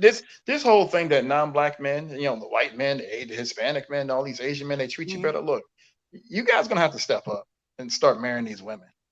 Like that's the challenge for you guys. Y'all keep talking. At this point, I'm so tired of hearing about how much better you guys are, and you guys are not qualifying these women as wives. So that's the other part of it too, is that because usually when they say that, they've already went through like 3 or 4 non-black men, Yep. and just like you said, Z, it's not really a real relationship. It's basically just sex, but they can't qualify for these men, or they can't qualify as wives, and these guys just don't want them. So to these non-black men, it's just one of the things she didn't say, she Mhm. did not say that she didn't qualify for these guys, right? She left Mhm. it out. She didn't say Yeah. that those guys left her. She left them. Why did she leave them? They wasn't throwing it. She did actually say she's the problem with that. Like, they'll be good guys, but it's just we didn't click, or You didn't click. we couldn't meet each other at times, schedule conflict. Yeah. Bullshit. He wasn't Yeah. throwing it. Come on, Yeah. that's what she left out. She should have went. That's one thing I like about 85s, man. If 85 would have said it right up. They just couldn't throw it, and I need a guy Yeah. to throw it. Yeah, They but if need they someone hit so that bottom, man. But They she's got to hit that 80. bottom. She's 89 with that like sex. That's got a bisexual and blah blah blah. You looking okay? You're looking for your favorite Peter. That's all it is. Okay. Mhm. I And you mean, want to marry me, and that you probably been with them chicks, and even though you like that, the thing is, that to support that kid and to be have a marriage, which is probably what you want because you have a kid, you want to be stable, you got to have a man. Can't tell you how because lesbian relationships is probably the most volatile relationship you can probably be in. highest DV rate. Highest DV rate, highest breakup rate, highest Mhm. cheating rate. Anything that's negative with a relationship is in a lesbian relationship, right? And basically every woman knows it. That's when you get about 30. Guess what? I need to be stable. And ain't no Yeah. man is stable, okay. But she looking, she got to be satisfied, and that's the problem. She want me to date outside my race, but you can't find it. You can't find that guy. You can't find Mr. Holmes, okay. yeah. Well, Look. I mean, my thing is they're losing a lot of credibility when they say, well, these last 3 white guys, they all treated me better than any black man I've ever been with. Like you should have married at least one of them. What is it? You got No, out of those 3, you got to find one of them. You got to marry them. or at You're gonna have least to lock these guys in. you notice it If they're never better men, just go ahead and get with them. We're not even upset about it. In other words, basically, she never described any one of those guys and what date was like, right? Always negative about the black guys, but I'm back on a black dating site looking for what? Ain't no white guys coming to Kendra G. No. They're all black dudes, and mostly black dudes that are out there, right? So what's she looking for? You make enough money. You could have found a matchmaker. Okay, you could do found a bunch of different kind of matchmakers that will actually get you to at least an upscale dude. The thing is, one, do you qualify because you're kind of mean? She said that, and 2, I'm really blunt. I'm really blunt and like yawn. Yeah. Look, and the direct, which is not female. Okay, she's looking for she. You know what she admitted, but didn't say the word. She's looking for a CompuServe. She is. She's looking straight up for a car. She just didn't know. She doesn't know the words, and she didn't articulate that way. But if she said, "I need some," if you come in with 45, when she said 45 and the number was an astronomical, I was like, "Oh yeah, you're looking for penis." You're looking for penis. Yeah. I Yeah. did, but she didn't say it because No. that all the pookies, that's like a pookie alert. That's a red flag for pookies coming in. Oh yeah. She's looking to get thrown down on. Okay. Yeah, no, I agree with BGS on that. If you stable, you make okay income, you're not a complete a-hole. Oh Yeah, but then you got to deal with her though, because she is an a-hole. Yeah, she. That's why she needs a pookie, right? She needs a CompuServe, right? Yeah. She needs a guy that has a stable job because she don't want to take care of men no more because she's done that already, right? And he can throw it, and he will put up with her attitude. And normally guys that can take care of themselves, like Kev. Kev is not gonna take no asshole chick, man, with her mouth. Walk in and she gonna say whatever comes off her mind, come off a job and say whatever on her mind. Somebody like successful like Kevin, I mean, he's not gonna put up with that shit, man. You know, baby. You know what, baby? Okay, guess what? You can go. In other words, number 223. Next, you're up. That's what Kevin's gonna say, man. Kevin, next. It's not that the stress isn't worth the pussy, even if the titties are big. You feel me? No, bro. I've never been a big jugs guy anyway, so it don't even do it for me. No, I don't even do it, bro. When I was looking at her, I was like, the face is whatever, but the jugs, I've never been a big jug guy, so it was like, meh. If you're in the 40s, I'm your guy. Unless you're big, unless you got like a 50-inch waist, and then welcome you out past that. But if you're wasted down in the 30s and I'm now up in the 40s, okay, we can talk. Look, bro, it was crazy because like people made reference to the fact that the nips were out, the jugs was hanging, and I was like, she was working it. No, she did. She was low key advertising, and I'm like, she had AC on. She had AC on too. Yeah. So that the nips could pop. That's why. That was on purpose. The hair was flat iron. All that. Right. She had going. And she dropped how much? Did she work the ER? That means money. Okay, that's man. Shout out to you, Missouri dudes. Oh boy, bro. She ain't making y'all look too good. Oh, she ain't making y'all look too good. Yeah, well, in other words, I've been dating trash, but basically trash for dick, right? Okay, that's what you've been dating, right? So, and the guy that messed around with, you still dating him even though he was cheating. Okay, why? Remember too, BGS, when Kendra G asked her, when was the last time you were sexually active? She said, I declined to answer that. Yeah. That means like 2 seconds ago. He's in the other room. He's in the other room. Probably is.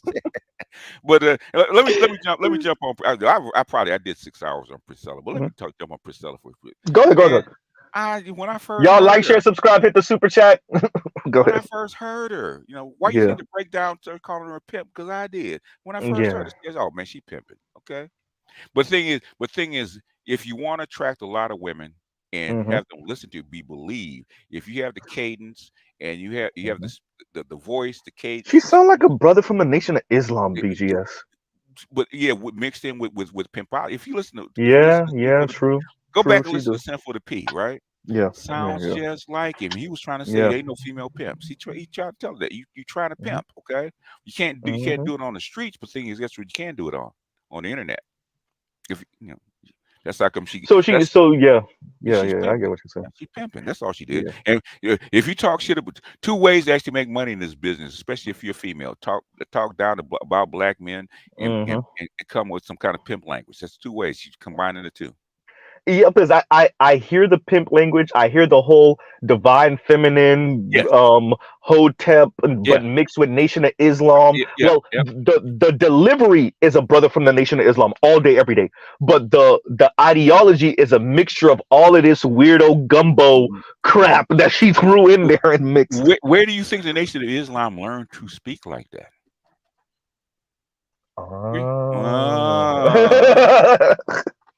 Right, pimping. I hear pimping. She said she was trained by 2 pimps. Yeah.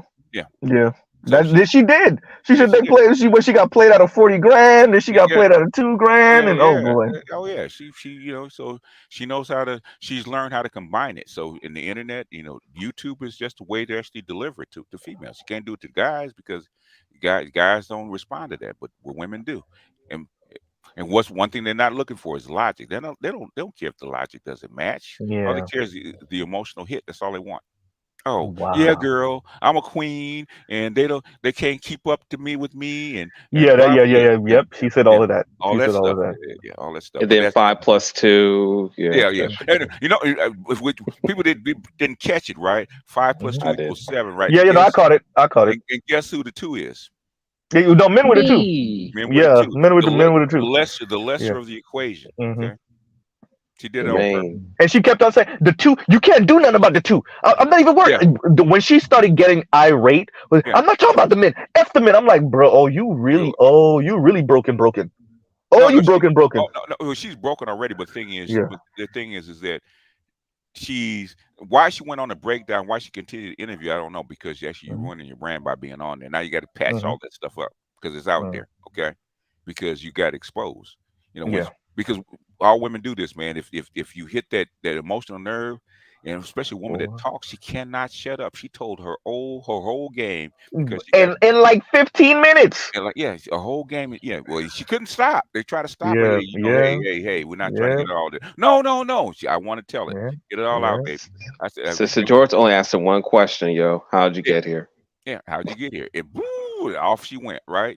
And she tried to stop me. Sister George said, "Go ahead. If you want to reveal it, go ahead, baby. I'm here for it." And she did. Sister George just stood there and looked. Go ahead, get it. Finish your story. That's what she said. Finish your story. Okay. What's my quote? The internet will expose us all. She was when we got to that point, because I'm usually waiting. That's why I listen to these little people and their channels and stuff. Because I know eventually they're gonna tell you the real. Especially when they think men are not listening, black men are not listening, they're gonna tell you the real. When she got to that point, when Sister George hit that button, that nerve. Oh man, that explosion right there. And they've learned from me to shut up and listen. Okay, that's like she interrupted. Shut up and listen. That story, right? Oh man, they played me out of 40 grand, and then the other one played me out of 2 grand, and I was in the car with it. I was like, where the Mexican came from? Then I was see, it's not even about race, because I was in the car with a Mexican, and then he almost drove us off the cliff, and then I'm like, well, okay, all righty then. In other words, baby, you in the game because all them guns, money got played out of it, guns got pulled on you, and especially at an early age, that means you're in the game. Okay, you're dealing with them kind of dudes. You're in the game, you're trying to make that fast money.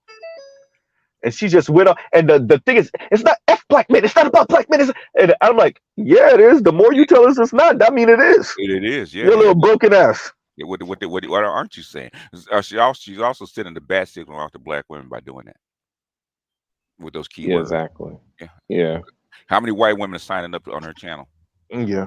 Well, you can mix radical feminism in there also because not many. 1%. Wait, chaos. Wait.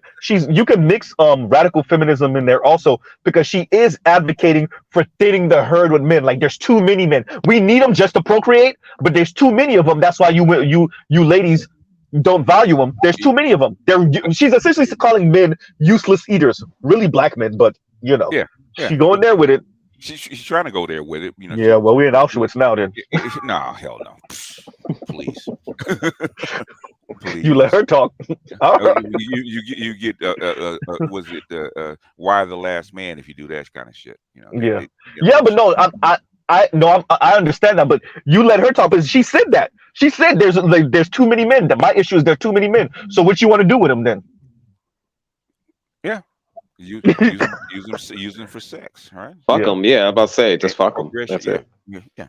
But women want their own man. That's the problem, especially in this individualist society. Yeah. They want two things at the same time. Yeah. No, they really only want one. They want things to go back to where it was when you were in your place and you weren't educated. You did blue collar work and did what the fuck she said. You brought your check home to mama. That's what. It didn't ask no questions. You don't ask no questions. I hear that from old couples all the time, fighting like cats and dogs. And when he says something, she disagrees with it. She put her hands on hip, and that's when the fight starts because you ain't supposed to do that shit. Wow. Yeah, I got Go ahead, Chaos. Woo. my females trained, but they don't do that shit to me no more. So, I don't want to hear what he got to say. No. Well, EBS Trent said, train your hoes.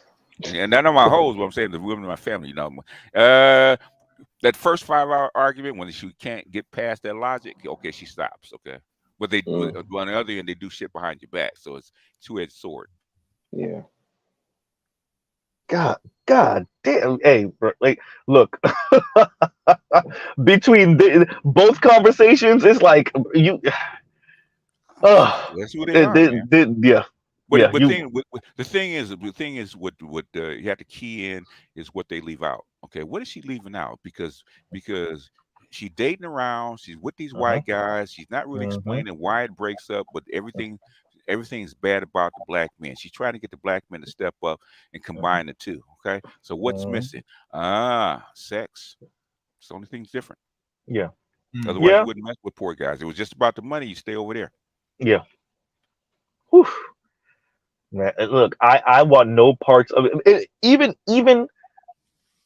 for the brothers that's just gonna provide the you got to be wary because homegirl sounds like she's off her rocker for real. No, I don't think those daddy issues are fake. No, she's not. She's not her rocker. She's lying. You think That's so? no problem. Yeah, she knows exactly what she's doing. She's lying. She's lying. The thing, she can't get past it. That's the problem. She tried to get past it because if she was really nuts, she couldn't have dated those other guys. The thing is, she's very same. The thing is, she's lying. That's the problem. That's why I sound so incoherent. She said, "I can't get past Black D." Okay, we get it now. Everything would have made sense, right? She got an addiction. Emphasis on the dick. If she had said it, it would have been very logical if she had said that, right? Yeah. But BJ, they're not admit that they're addicted to the BBC. Let's be honest. Yeah. And the problem with dignitized, you're screwing with some of the small percent of black men that dudes have been saying for a while to get that D. So your dick supply is not gonna run out anytime soon. So when you're talking about saying I can't find this, I said, listen, bitch, even if you could find it, because you put yourself on the air for the whole world to see, no matter if any substance ain't gonna fuck with you much as even entertainment. Okay. Anytime it's played with you, bitch, is when it's time to get on your knees. Other than that, that's all. She don't like the price that she has to pay for it. Okay. If a guy's making 50, that's or good. 40, she needs to pay for it. Yeah. The thing is, she don't want to pay as much for it because she's making like 120, 130, right? She don't want to get a guy that's making 20, 25, 30 and then running around and slinging the while she's working a 12-hour shift or 14-hour shift where he's not at home. Okay. If she did actually say that. I don't blame her. Okay. If I'm paying, bitch, you better be at home. If I'm paying for you, nigga, you better be at home. Okay.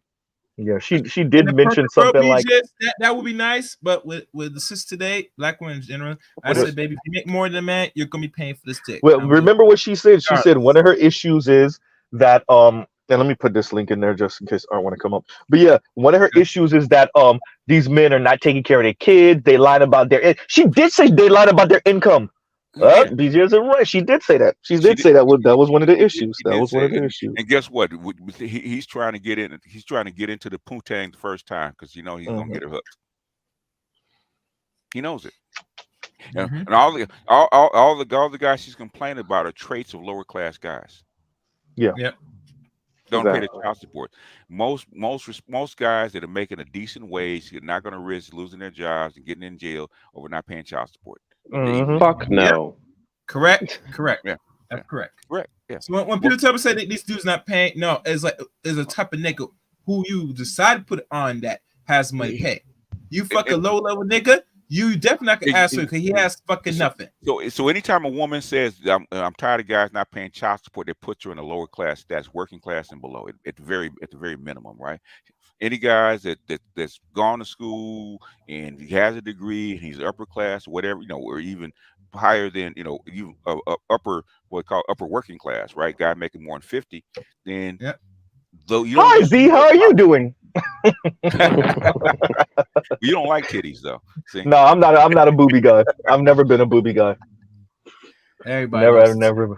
Yeah. Everybody So loves its so ass. so Figure so, out that. so Do something. By the way, I'm a rare Haitian. Don't count me towards the other Haitian brothers. Hey, but my fellow Haitians love them some booby. I've never been a booby guy. yeah, yeah. So that's why she didn't require the 6 figures like normal ratchet would, right? A normal ratchet extra 6 figures, right? Most of them do. Why is she settling for 45, 50? She's looking for a certain kind of guy, working class guy, right? That Yep. throws. Yeah. Yep. Yeah, someone she could pay for. And if you know, one thing I will say, BGS, is the fact that I've dealt with quite a few women, especially white women, who make a lot of money and whatnot. The one difference between white women and black women is black women are some of the cheapest women out there. They do not want to pay for shit. I know. Oh yeah. They Hey, don't. D Scott, I'm God. I don't pay. You pay. Yeah. And he told her she got it. That means basically I'm throwing it. Okay, I don't have to pay for you. And he's right. Yeah. That's what I'm saying. But black women are like black women are telling black men, "I'm God." At least to you, I'm God. I don't pay. You pay. Yeah. Well, you know, if you, the thing is that one thing I can tell about white women actually evaluate all the components of it properly for the most part, right? Way more than black women do, right? Okay. Absolutely. If you got this, you got this, you got this, you got that, then okay, they're gonna add it all up. And say, okay, it's worth for me to actually be with him, right? If she makes more money and you got the other components that actually added up properly, say, okay, it's worth it for me to be with him. If you're not that guy, okay, guess what? You got to pay. Okay. I will say this. BGS is 100% right. My oldest cousin on my mom's side, married to his wife for 10 years now, a little over a decade. Right. Met in college. She wasn't going to college, but she had recently been in an accident. She got a nice settlement. She spent that money on him. Guess what? Yeah. They married. And he now earns more than her, but she put in the work, she put in that time, and she put in the money in the beginning, and she got a husband, and they still married. And there you go. And this is a fit, dark-skinned brother. This is he won state champ for his weight size high school wrestling back in the day. So like yeah. He's one of those brothers. He's one of them brothers. Okay. Yeah. So she knows she's buying. Yeah. Yeah. And hey, the sisters at the school that he was going to, at the university he was going to, they either didn't have it or they didn't see the value in putting that type of money and time and energy in a brother, and the white woman did, and guess what? She outbid him. Yeah. Well, sisters depend on two things: one, racism to keep you in check, and two things, your loyalty to the black community. Okay. Yeah. Two things they use on you all the time, right? If they can't get one, they'll do the other, right? They'll try to encourage like white men and other folks to be racist to chase you back to the black side. Yeah. I've had that happen quite a few times. Oh yeah, we've been oh back yeah. Yeah. No, they try to at least. Okay. You know what I'm saying? As far as like they try to like what do you know about black men really? Like they'll try to pull them aside and everything, try to have a conversation with them on the side and shit. Yeah, try to throw thought on you. Dirty macking, yeah.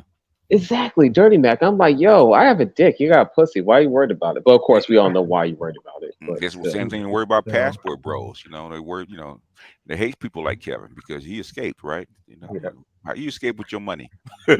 Well, I have I actually chaos. Give me a second. I actually had it's always been kind of backwards for me.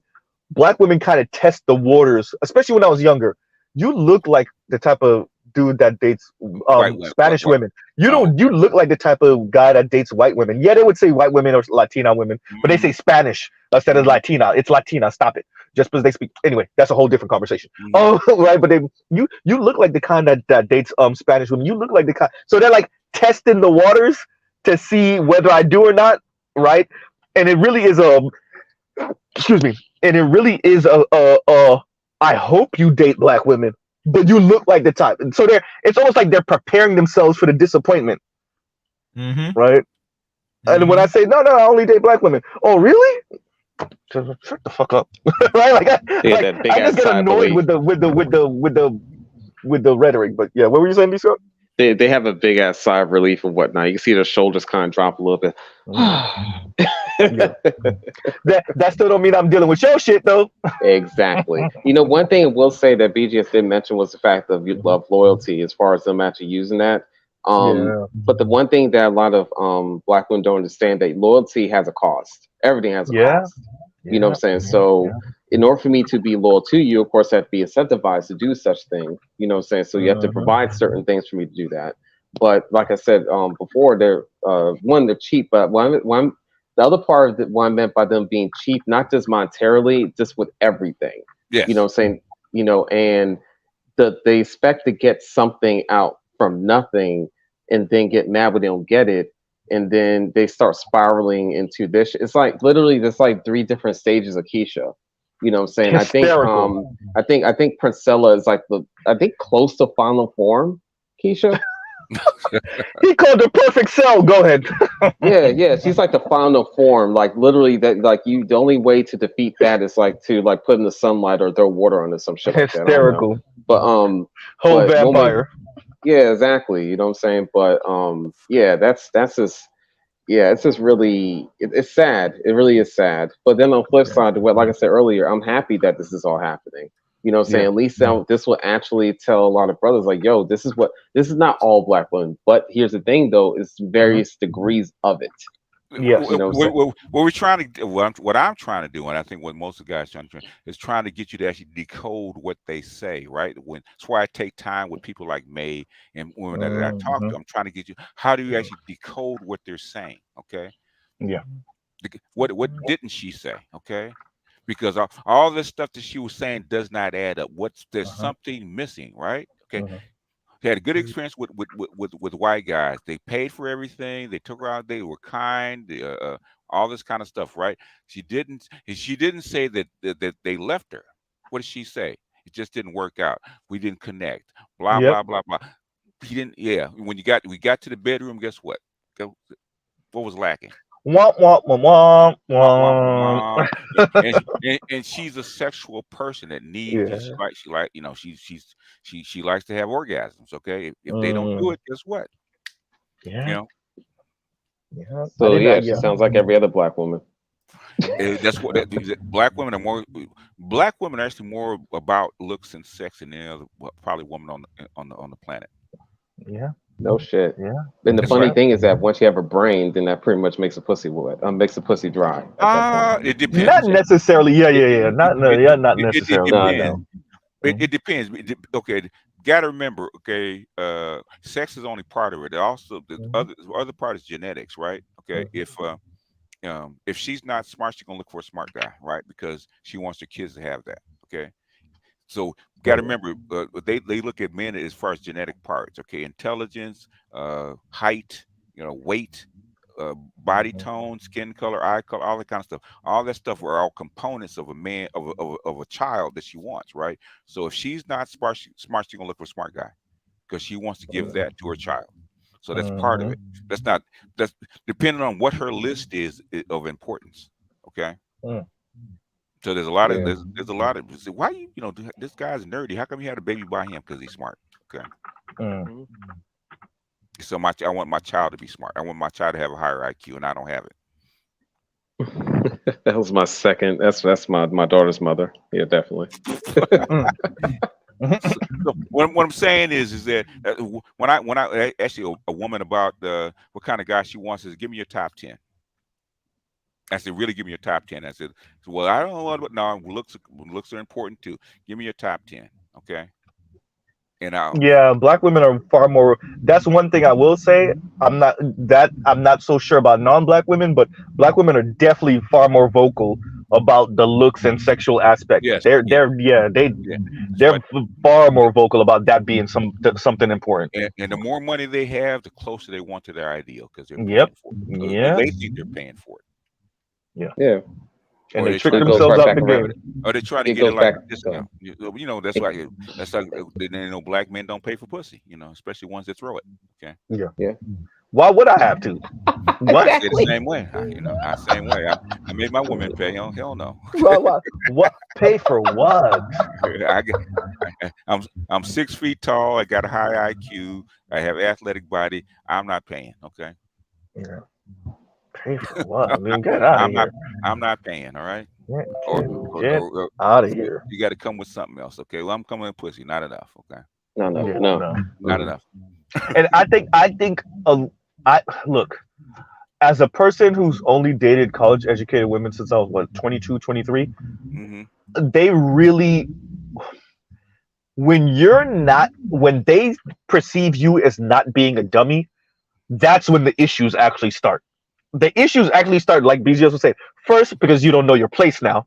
Yeah. Secondly, because you challenge them on different things and actually push back and actually outsmart them in many You become respects. competition. Yeah. Yeah, and that's how they perceive it. You're not perceiving it that way; they're perceiving it that way, Mm-hmm. right? No, and so yeah, that's when the issues start. That's when the issues start. You not knowing your role. Conk you surf. Yeah. Well, Yeah. so Z, did you see the video where the woman was a black woman was upset when she said, "I hate when black men show up and they know their worth." It was worse. Yeah. Yep. No. Yeah. Yeah. I did You know, see that. these guys know their value. I hate that. I can't deal with it. Yeah. They won't let Oh me get away no with no anything. no no! I didn't see that. Oh I- no. Anger man. I can't get you at a discount. Yeah.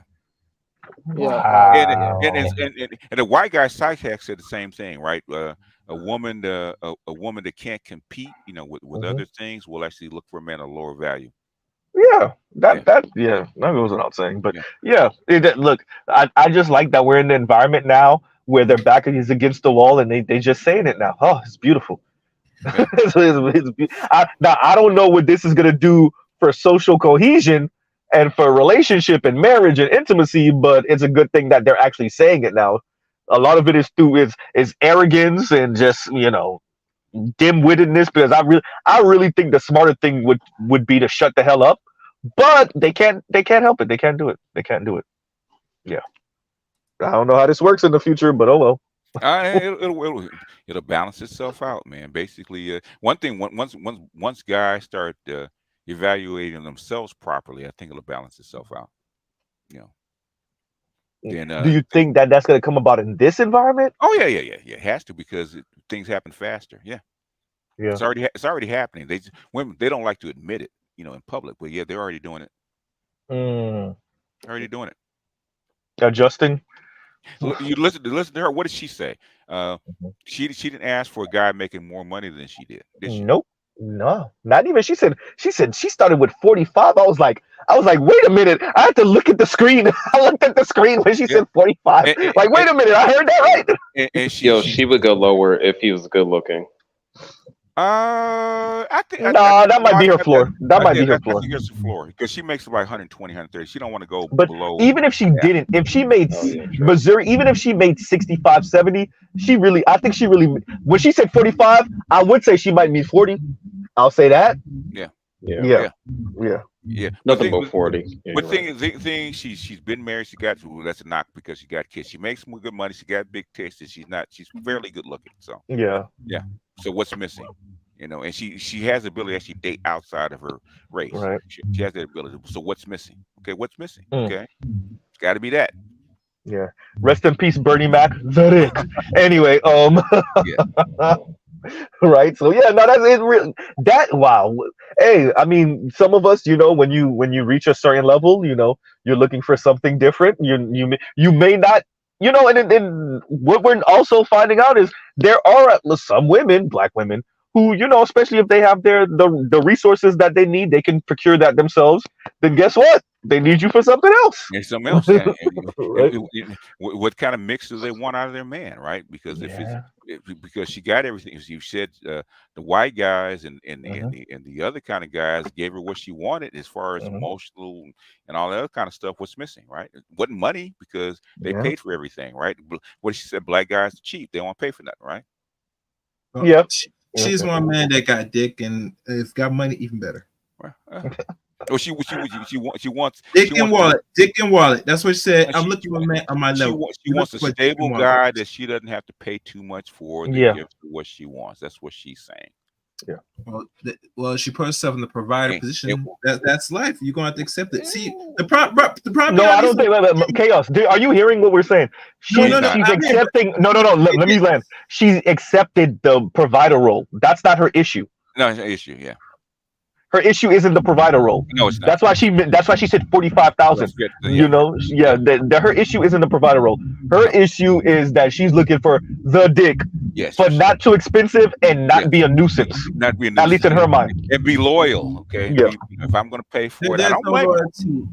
If I fuck you hard enough until you come 3 times, you better just hope that you do your role and I come back to fuck you again. If she's paying for it, then she has a right to ask for it. Yeah. No matter if she paying for it, I pay for a lot of shit and I don't get what I want. Then you don't qualify. Then you can't. Yeah. She got to Kiki Palmer your ass. That's all. She's Kiki Palmer. God, there we go. She's Kiki Palmer. Yes. That's what she is. See, There we go. Just being a man is we always say what we want and we pay what we need, and not everything we get in the world, but we accept the world as is. These bitches don't accept the world as is. They never use it. It is the black man's world to wake them up. Wait. Let me get this, BJ. Chaos, are you trying to just say what you need to say, or are you listening to the conversation and flowing with it? I think he's saying what he want to say. Thank you. Sarcastic and let them know they will hear this truth and they're gonna get this fucking truth. No, that's okay. And know that the wheels fall off.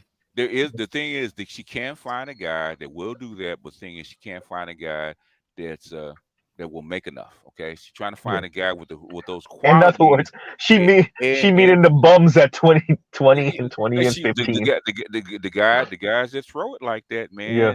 Okay, if you want, if they make a certain amount of money, they're not gonna be faithful. I don't care how much money they don't need it. Yeah, that's what I was thinking. Good dick ain't cheap. It definitely ain't fucking faithful. Listen, and even wait, let me finish. And good dick ain't always fucking faithful either. It ain't faithful, okay? It usually isn't. I'm speaking from experience. Asking for a friend, huh? Right. Absolutely. Mr. Shook to you says it's just low value. It is low value rage. Low value rage. Thank you for the super chat, Mr. Shook to you. Yeah, that part. Go ahead, Chaos. I said, baby, you use up your pussy too much, man. You're gonna have to go pay to get it nice and sew back in so it gets the tightness. Nah, them Negroes don't care nothing about that. Yeah, well, Yeah, listen, everyone feels that they have the right pussy. I said, yeah. She knows. She evaluates herself properly. She knows if she wants to get what she wants and the kind of guy that she wants, she's gonna have to pay. But the thing is, she's trying to not pay as much. I do give her credit for being for managing expectations, because women generally are not doing that. They're coming with the ridiculous. They generally are asking for things that's beyond their capabilities. Yeah, of course. And their actual level. So when they complain, well, I can't get a guy on my level. No, the problem is that you are actually getting the guys at your level. She used a little bit of that rhetoric though. She did operating at level. No, she did use a little bit of that rhetoric. She did. She used a little bit of that on her. But she was like, her and her friends, her and her homegirl. Yeah, she was like, we the men over here where we are. I don't know about all black men, but the men where we are. Okay, yawn. That's just standard operating. That's standard, procedure for black women. The men over here in Missouri. But I'm like, and it's so like, I don't mean no offense to the brothers in Missouri, but you're in Missouri. Hey, there's like 10 guys out there. There's like, come on, there's like 10 good black guys out there. They are working on the deficit. There's guys in Missouri, man, especially St. Louis, man. But most of the guys in St. Louis, man, that's a gynocracy. So they tamp them down. Yeah, that's out where my son is at in the area. Yeah, it's fucking wild out there, yo. Yeah. But they throw it. The last thing to come out of Missouri with the dam was Nelly. Anyway, y'all go ahead. And don't forget, they got one woman with that sexy red. She's from St. Louis, Missouri too. Yeah. That bitch from St. Louis. Sexy red, the paragon of virtue and womanhood. Why paragon of virtue and hell of a womanhood. She's an outstanding example. Did Peter make you whip out a pistol, doesn't it? She was trying to cheat on her, giving away my penis. No, I want no parts of that. Like, hey, it's messed up. I'll be like, Missouri, St. Louis. Am I hearing me? You're not even Indiana. You're not even Chicago. I'll be mean with you. Stop.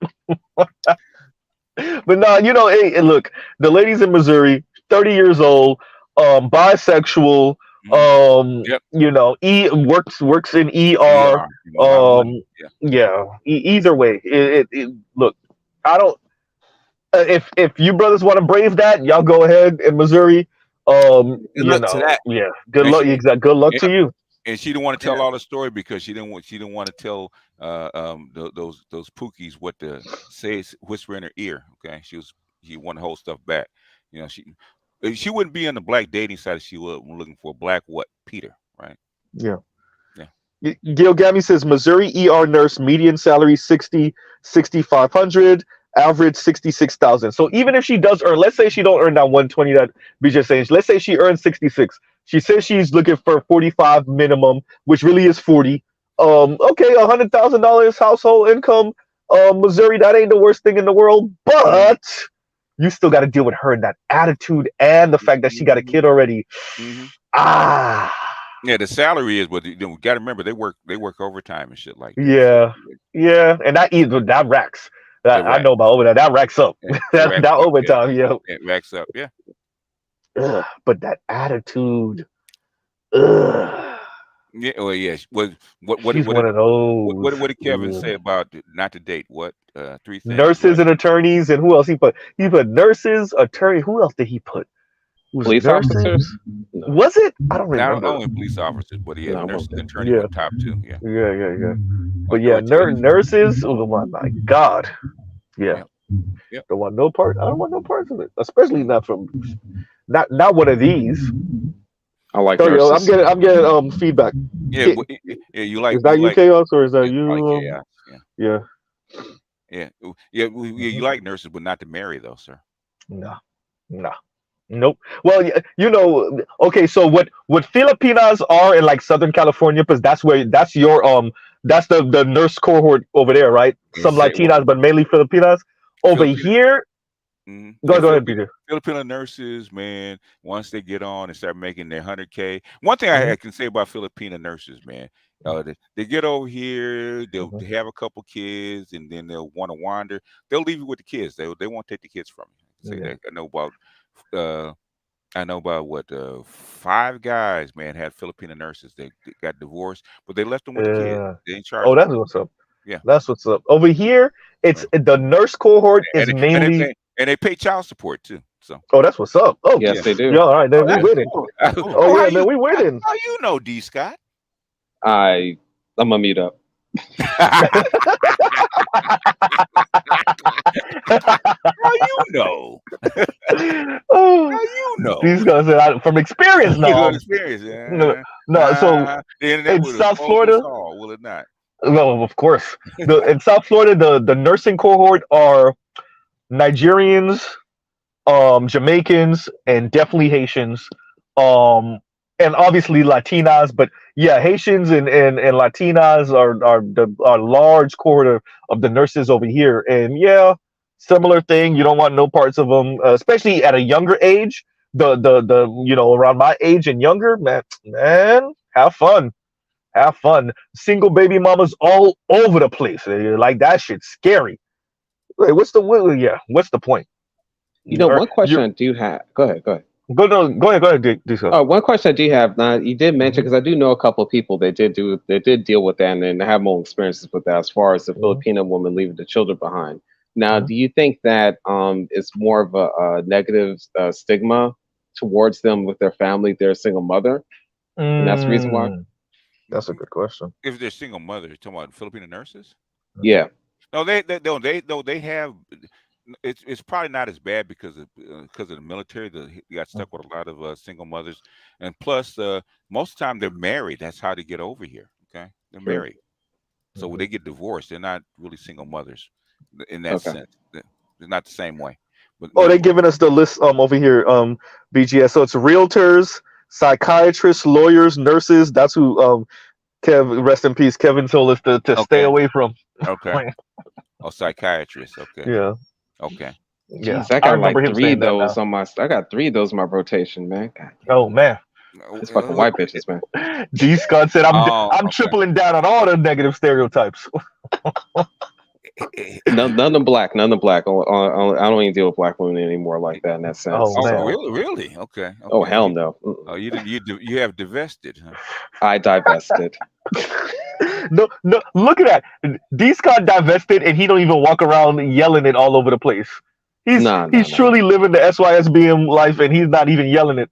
Meanwhile, the first thing a divestor want to tell you is, I'm a divestor. No, I mean, the way I look at it, I'm married to black women. I have 3 kids. You know what I'm saying? And the juice ain't worth the squeeze. So especially if I got to deal with anything contentious like this, like that type of chick, no, I'm not even personally. Okay. Now, lately, I did go on that BLK dating site. So like nothing but black people up there and a couple of sprinkled white chicks up there, right? And literally, like maybe I've been dealing with different women so long that I don't really, not to say that I don't know how to speak to black women anymore. It's just that I don't have any patience for it. Okay. You know, and it's like his black IQ has gone down. It has. It really has. And I really can't. There's no connection there because they always expect you to capitulate to them, get on their program, that type of shit. Yeah. I am not going to get on your fucking program, bitch, because the way I look at it, there's less of me and more of you. So I could his matriarchal IQ has decreased. Elvis has left the building. Right. Yeah. You know what I'm saying? You're not gonna try to more out moral me with shit and everything. And like a lot of times they try that shit. And like during some of the conversations, sometimes in fact, all the time over the past several years, it hasn't even got to me in a face to face. So basically it doesn't get past more than maybe a 20-minute conversation on the phone, you know, and if they can't get me to capitulate to what they want me to do, I'm a coon. I've been called that. You must date white chicks. Of course, I've heard that. You know, same as Z. And of course. And that's fine with me. I'm okay with that. But the thing is that you're not going to try to shame me to fuck you. Yeah. I mean, that's not. It's not going to work, yo. Well, that's the only playbook they have. That's the problem. Yeah. Jeez. Listen to this foolishness. What type of topsy-turvy world are we in where you have to prove yourself Oh yeah, it's always been to somebody you're gonna be paying the bills for? It's called the patriarchy, sir. What's left over of the patriarchy? Look, nah. Nope. I can't do it. I can't do it. The thing they used to have to prove themselves, but the thing is now it's reduced to punani. Okay, which we allowed that. Ain't nobody care about. Look, man, Pornhub got a zillion videos. I'm straight. And then that's why the most of the guys have have gone rogue, gone monk. Okay, juice ain't worth the squeeze. We 3 sites. I have you super straight. Pornhub, X Video, X Hamster. You'll be good to go. Don't even gotta leave the house. You'll be good to go. And facts. Yeah, you'll be good. Like I just don't think, like we were saying earlier, they haven't updated their firmware since what you said, these kind of since 79? I think it was 1978. Yeah, 78, 79. Oh hell no, since 1960 have I bet. The rhetoric is the same. It might be 1860. They on iOS. They on iOS negative 400. No, if BGS is right, it's 1860. They working off of They are. We pre-electricity, player. Yeah, they on Steam. Right. that is before the oil rush. Yeah, they are on Steam. Yeah. They have steam train engine time. Yeah. I mean, Dr. Johnson played she was like 6 years old, and she sounded like an old woman, like an old Southern woman, man. With the rhetoric she was talking, it was being passed down. That was sad. That was sad. Yeah, I'm not surprised. It's the same old Klingon, you know. Yeah, but the boys and the men are changing. So this is this is not gonna look good. What did the architect say was fucking up the Matrix? Choice. Yeah. Black men have choice. They didn't have it before. So I'm kind of envious of you guys because you guys have way more choice than I ever did. Yeah. To be honest with you, BGS, there's a with every positive there's a negative, right? Yeah. So even though there is a lot of choice, I will also say that you see all the other bullshit that comes along with it too. You know what I'm saying? But it is what it is, though. Yeah, but you don't have to. You don't have to accept bad behavior because you can. Fuck no. Yeah, you can go someplace else. So we had to. Man, a black man had put up with a lot of bad behavior, man. I'm gonna tell you. Okay, lots of bad behavior. You know. I left my second, bro. Well, I'll say this much: my second wife, her birthday's coming up soon. Well, I think it's was it August, whatever day it is. On her day, I came home from work, sat on the edge of the bed, and told her I'm done. She looked at me from the mirror and just said, "Can't this wait till tomorrow?" Bro, I don't get. I don't. What? Yo, when I'm done, she didn't want to ruin her birthday. Okay. Exactly. I didn't get. The thing is, like, when you're done, you're done. You know, so it doesn't matter what day it is. Doesn't matter what time it is. When you come to that revelation, it's there. It doesn't matter. So took her out for her birthday, had a good time, right? Basically sent her off to work. She come back, all my shit's gone. All your shit's gone. Yeah. I gave you your day. Okay, you wanted one more day. You know, that's as I've gotten older, that's what I've come more to the realization that's men's strongest and best recourse. Yeah. Walk away. Ghost move. That's it. Women, even though because what can you actually say where you're right? You're gonna be wrong regardless. So you're like, we should talk it out. We should have bro. No, ghost move. Remember the first season of Insecure when Lawrence was trying to walk out. Okay, she was ready to fight him. Okay, yeah, she didn't want to. You know, basically he had to. He couldn't take his stuff. He wouldn't be able to take his stuff while she's sitting there. It's not gonna happen. No. Yeah. Because you gotta listen to me. You're gonna listen to me. That's your job. And then she's gonna cry and she's gonna beg and she's gonna make all kind of promises that she ain't gonna keep and all that kind of shit. Man, you have to listen to all that. The clip with what's the sister name that passed, the poet? God damn, you know who I'm talking about. What is her name? The poet that passed away a few years ago. You talking about Bell Hooks? No. Bell Hooks, that was last year. Maya Angelou? Maya Angelou. The clip with her. And she played it out. She played out where she was talking crap. She was talking crap. He grabbed his stuff, and she's like, "I don't care." And then he walked out, and then she just broke. Yeah. That's standard issue right there. You ain't no good. Just leave me like this. Yeah. Personally, y'all like, share, subscribe, hit the super chat. Go ahead. Yeah, personally, I didn't. I mean, like I said, when you choose yourself over the situation, which I believe that most people should do. When it gets to a certain point, it does not matter. It doesn't matter what's shame. It doesn't matter. And in some cases, I know for a lot of cats, this is outside of myself, of course, but they don't give a fuck. Fuck the kids. You know what I'm saying? You got to take care of yourself. You know what I'm saying? Because either that or this bitch is gonna put you in early grave or early grave. Yeah. Fuck them kids, gang. Gang. Hey, y'all remember the and Dr. T posted it years ago. It got to be like 3-4 years ago at this point, where like 3 years ago. Excuse me, where the young ladies sit on a Twitter post. I miss the days when men would die early and leave you their life insurance. Mm-hmm. So these guys, right? They literally send you to an early grave so they could raise the kids with your life insurance money and pay off the house and stuff, and not have to worry about you and what you got to say. Oh yeah. In fact, that's the thing that I think just put that up about not remember Papa's name, right? Where he works enslaved and bought the house, and basically nobody remembers his name after that. You know? Yeah. Wow. That's Papa. Yeah. Yeah. No, me and Black Uru have joked about your portrait is somewhere in the basement. And the grandkids don't even know who you are. What's his name? To some extent, there ain't nothing necessarily wrong with it.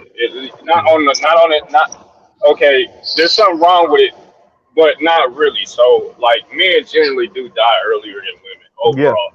Yeah. Like, that's normal. That ain't nothing outside. Yeah, but no, when we're saying life and the stresses that she puts you through, send you to an early grave. She raised your kids in that house. Something wrong with it.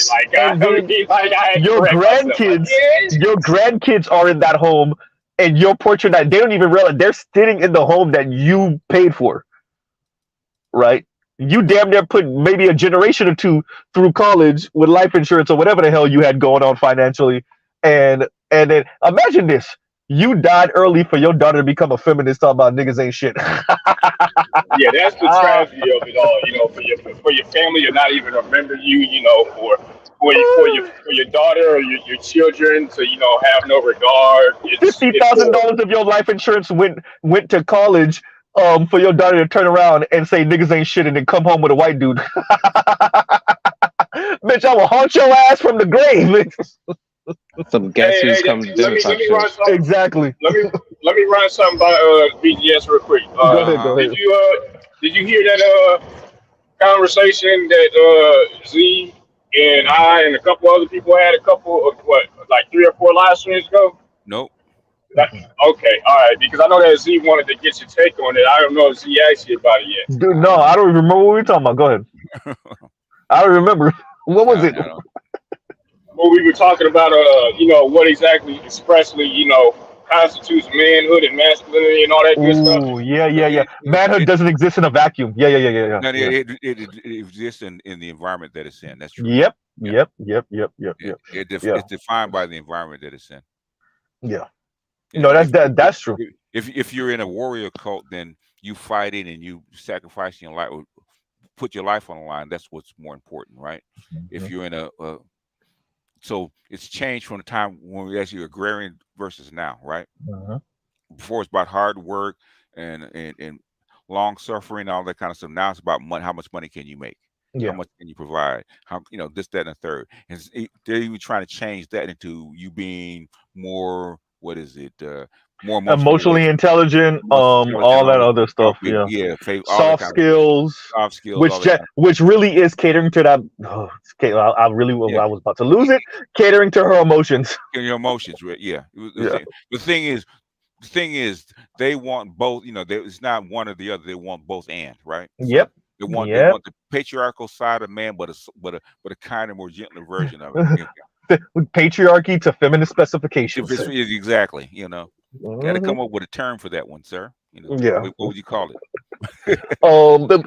But that is my phrase. That is I'm trying to find out like a perfect word for it.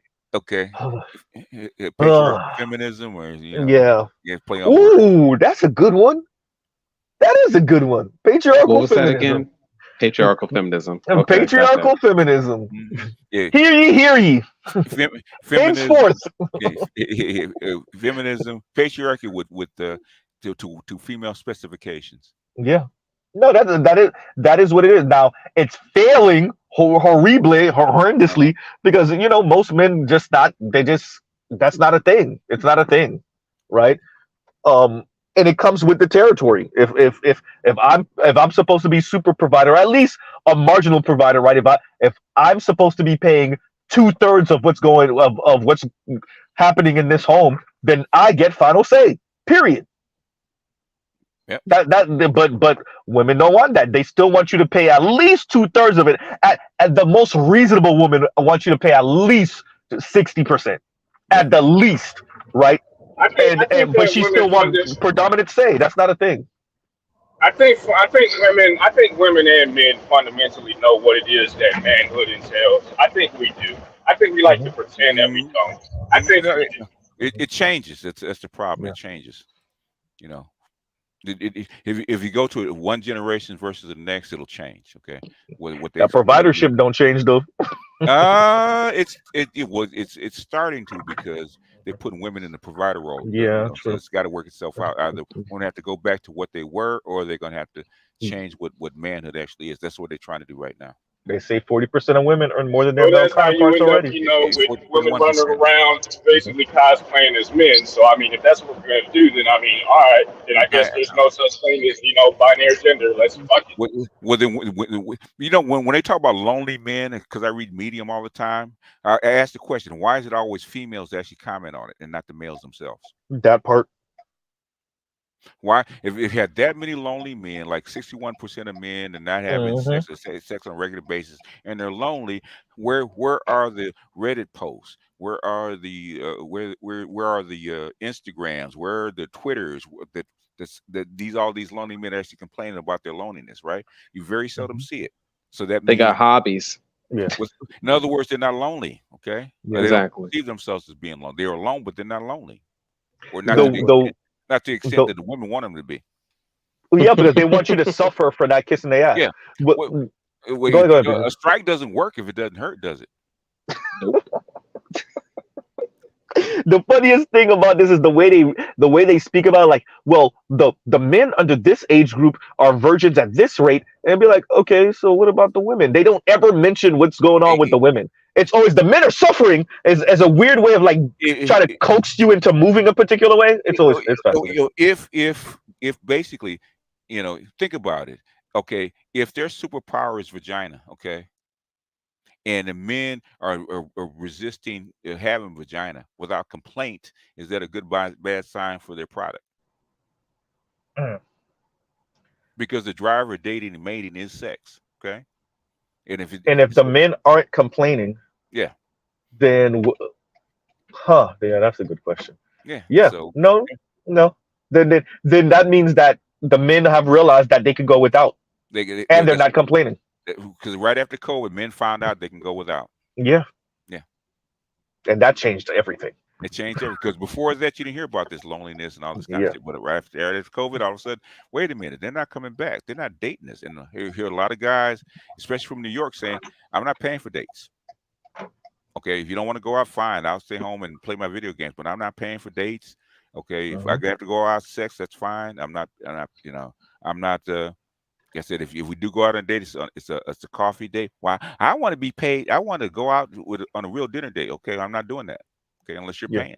Yeah, a lot of guys are saying that, and women are having a fit, especially the feminists. They're really having a fit. They hate it. No, they were super lonely. Like that was the whole Kevin that Kevin helped to bring about, and we saw that with his rising is they were super lonely. Mm-hmm.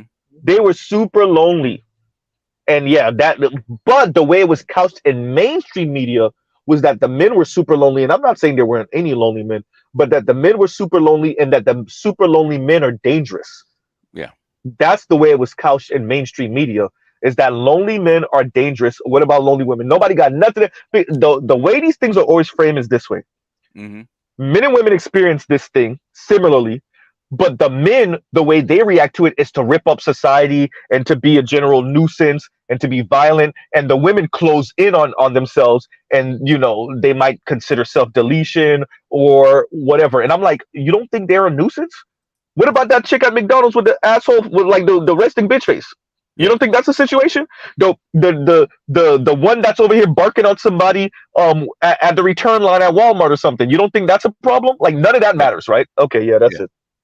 Well, it's because of the perceived. I told you. I don't think I've ever said this, but it's because of the perceived level of violence that men can inflict and damage that we can do. There's a difference in the scale of what men will do if things don't go their way, and what women will do. Yeah, and have the ability. Minus the part of them hitting you with their car, right? Go ahead. But this what's happening. Men are not becoming violent; becoming apathetic. That's the problem. Yep. They're not participating in jobs and working the hours that they which serves its own problem, which is another problem. Which is a worse problem than the violence. They can handle the violence. They can't handle men quitting. Yeah. You can't control somebody that doesn't give a fuck. Yeah, and that's what's happening. Let it rot. That's why I said the last time on my video about let the table break. I said let it rot. That's true. There's nothing to me though. The funniest thing, because you see this from a particular age cohort, like you got the Dave Ramseys, you got the Steve Harveys, you have these people, the young men not stepping up to where the women are, and there's nothing funnier than the young men saying, "Stepping up to what? Stepping up to what? Yeah. For what? To what? For what? Yeah, for what? What I get out of it? Yeah. And you're not gonna get no vagina, and the young men are like, okay, and exactly. Well, during any sort of so if we go back in history, barring any sort of alternative outlet, then probably you could expect violence. But in the 21st century, we have so many different outlets for entertainment. As long as the bread and circuses continue, men actually are willing to, essentially take themselves off the market. They're willing to. Bruh, the internet connection has destroyed all of their bullshit that they got, that they thought they would be able to use against men. Yo, if I could play MMO video game or whatever fighting video game play. For me, it's racing game. For other people, it's more NFL or FIFA or NBA stuff online. Watch porn, chill with the homies online, or go figure out what my real friends are doing. Really, that soaks up a lot of time. It doesn't mean that these people still don't get lonely or whatever, but it does mean like there's so, like PK is saying, there's so much to preoccupy your time and your energy, where that still is a thing. It's just not what it would have been. Maybe not even a full 2-3 decades ago. You could even say 15 years ago, right? So we just in a different time. Yeah. Yeah, we're at the time now. Yeah, we're at time now. Like even I just started getting into online gaming. My son, he's 19. He's been into online gaming, and a lot of people think, well, you're just playing the game by yourself and everything. Nope. Like, no, you're actually talking to people about like your family problems. Your a lot of times I've heard my son say some shit to his friends and whatnot. I don't think he would ever tell me. You know what I'm saying? And I heard him like just playing on his phone, just not playing phone, but playing video games and shit. So that's another part that a lot of people overlook when we are playing video games. It's not just us playing the game. That's just the background. You know what I'm saying? We're actually talking about the shit that's actually going on in our minds. Yeah. Literally like we're doing now.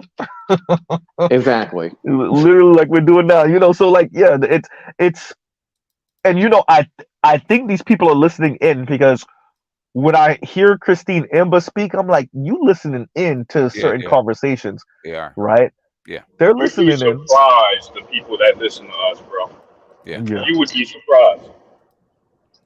Across the spectrum, from academicians to entertainers, bro, you'd be surprised.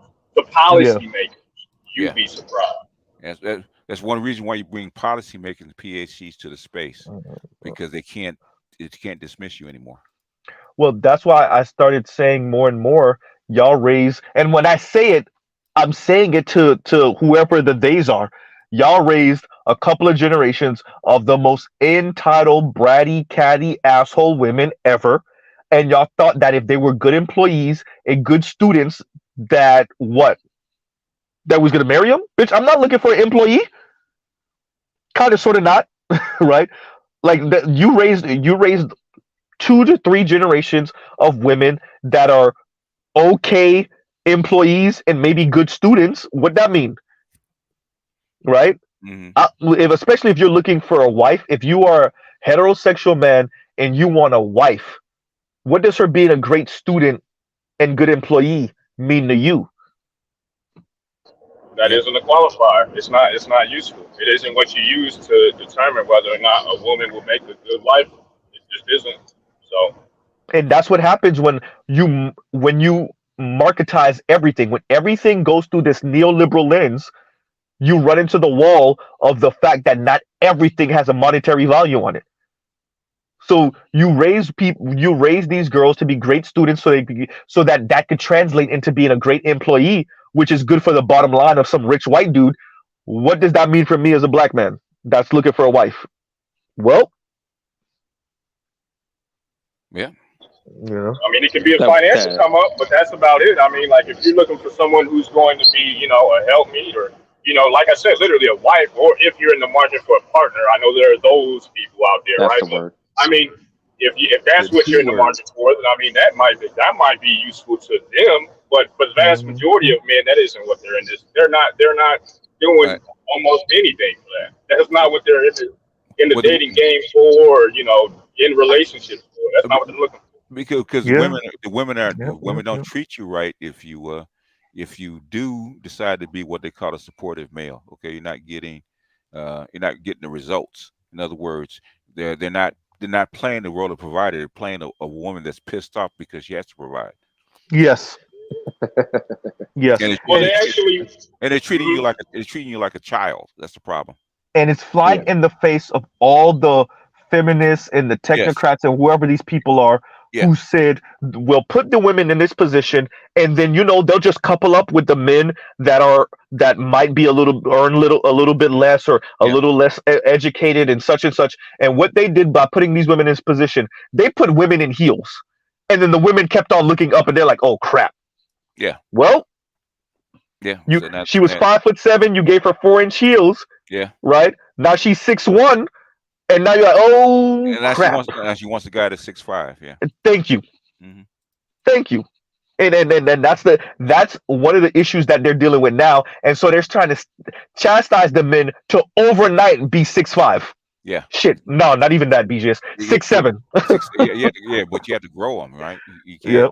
They don't just pop out that way. If Yeah, exactly. if you didn't develop them, then they're not going to be there when they actually grow up. They didn't plan on that. Okay. Well, they didn't plan on women actually doing what they're doing. They actually produce the guys that these women are looking that need that according to the plan. But the thing is, the women that they actually have the money in the The egalitarian men. They don't want them. Okay. There's plenty of those guys. They don't want them. And rhetoric only. Almost They like want those men in rhetoric only. masculine. Yeah. Mhm. And if I have to accept the man a provider role, then he's got to be 6 feet tall with a 9-inch slong. You see what I'm saying? And he can throw it for an hour. Okay. Yeah. And Mr. Shook to you, thank you for the super chat. And he says, my mom listens to BGS for years. I'm shocked. Oh, really? Really? Look at that, BGS. Wait. Well, you're kidding? Listen to me. Look at that. Look at that. Okay. To me, little me. I'm stunned. Okay. Right. I am stunned. Okay. I really am. Normally they say I can't stand that Negro. Okay. But yeah, no, it. No, it is true. If you're not super baller man, then you got to be super chisel chin man. Yeah.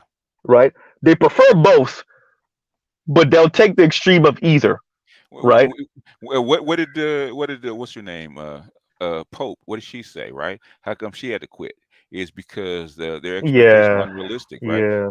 Rebecca Lynn Pope. In other words, if I'm making this kind of money, I'm in this kind of position, I want a Boris Kojo that's making $500,000 a year, right? Yeah. And they mean it, and that's why she had to jump. Because at first we would say that, and like whoever the days are, it's as if we didn't know we were talking. Because remember what they would say, we're a bunch of incels here, a bunch of loser men that's just complaining. And like, no, this is the, rest in peace, Kevin. This was the beauty of what he was doing, which is like putting a microphone in front of your daughter so they could tell you themselves that this is what it is. Not you coaxing them into a situation, into an answer, not you editing the feed after a show on Oprah. No. Let's just put this microphone in front of your daughter and let her tell you herself how delusional she sounds. And now what? 2.5 years of that, now what? Well, and they still sound that same crazy on the Daily Wrap-Up crew. The same crazy on Kendra G. The same crazy. Yeah.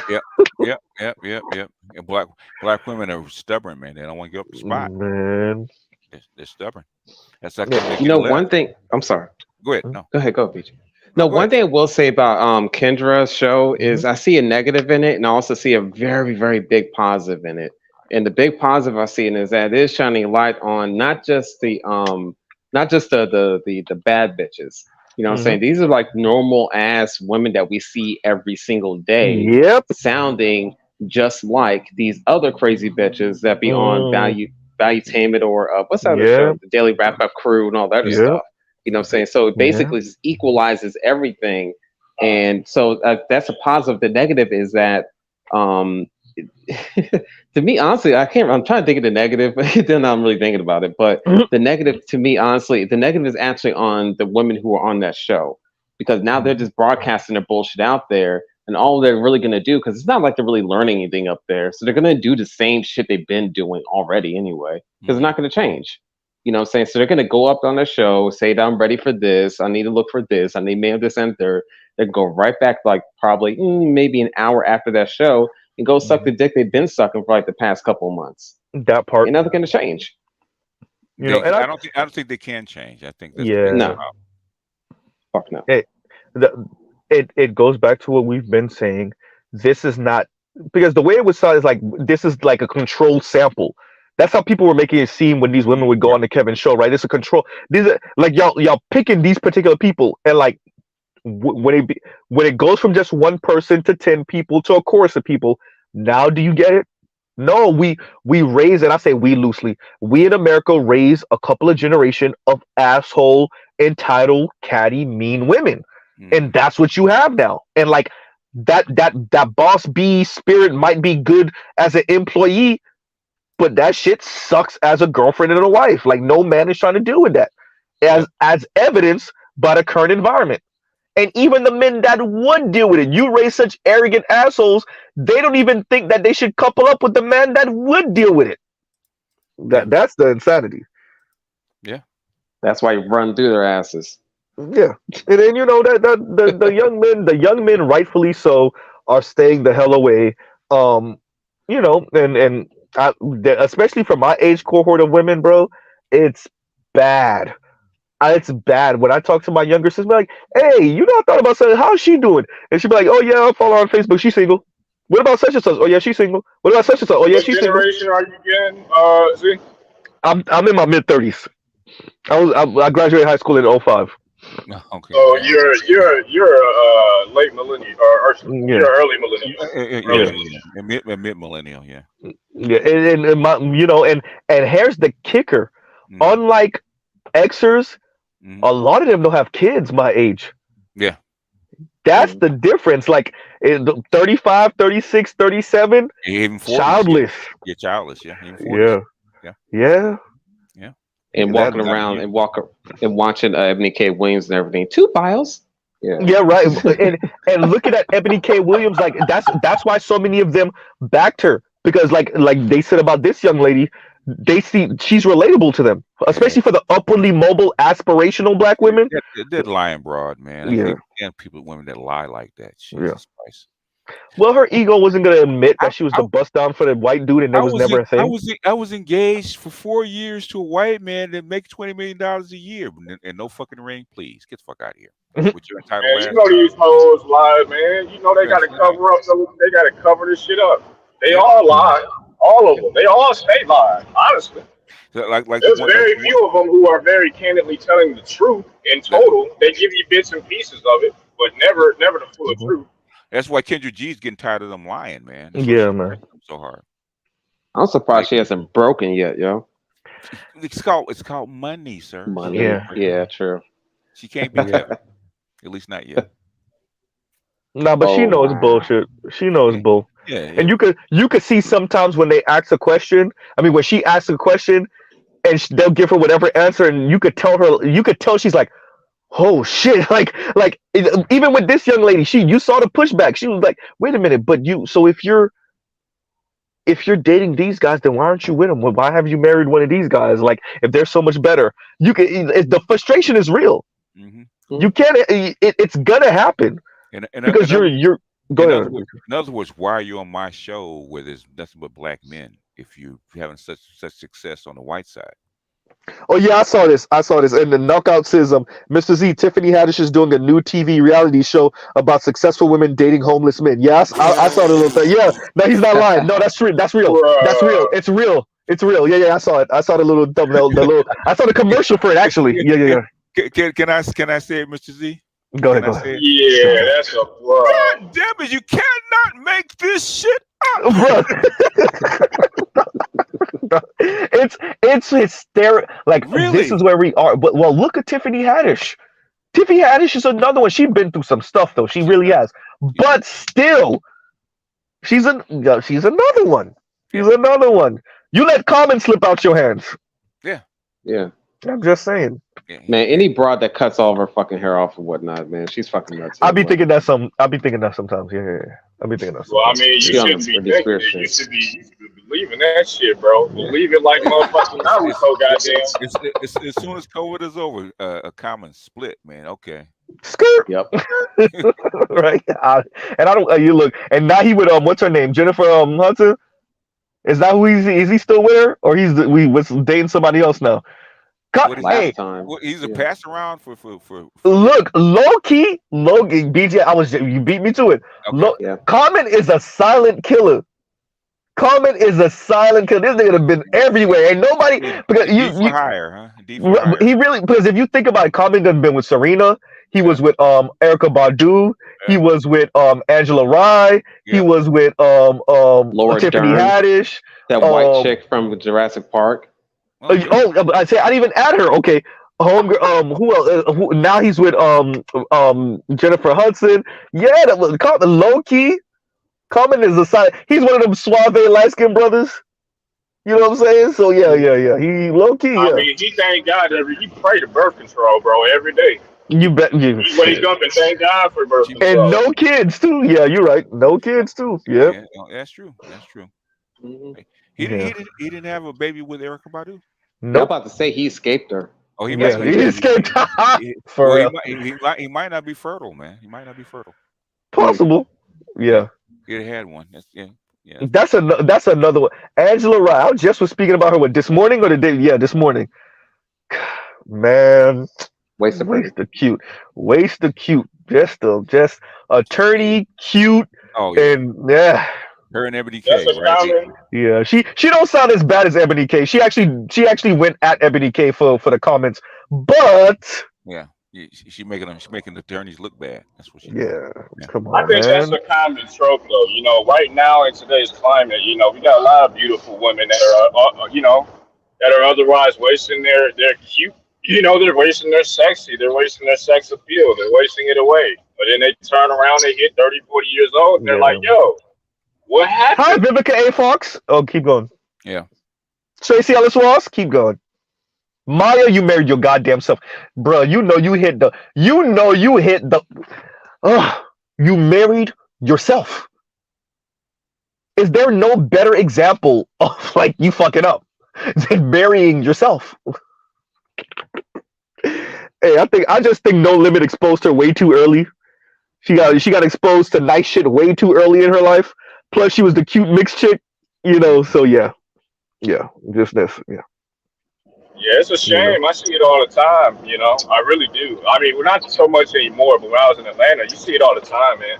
You know, some of these women, you know, might have a bunch of kids or ain't got no kids at all. It's very rare that you find a in between in certain areas where they actually find some foothold on stability, you know, in a man. It's very rare. I mean, it's becoming even more and more rare as we get older, right? As you know, we look forward towards the younger generation. I mean, shit.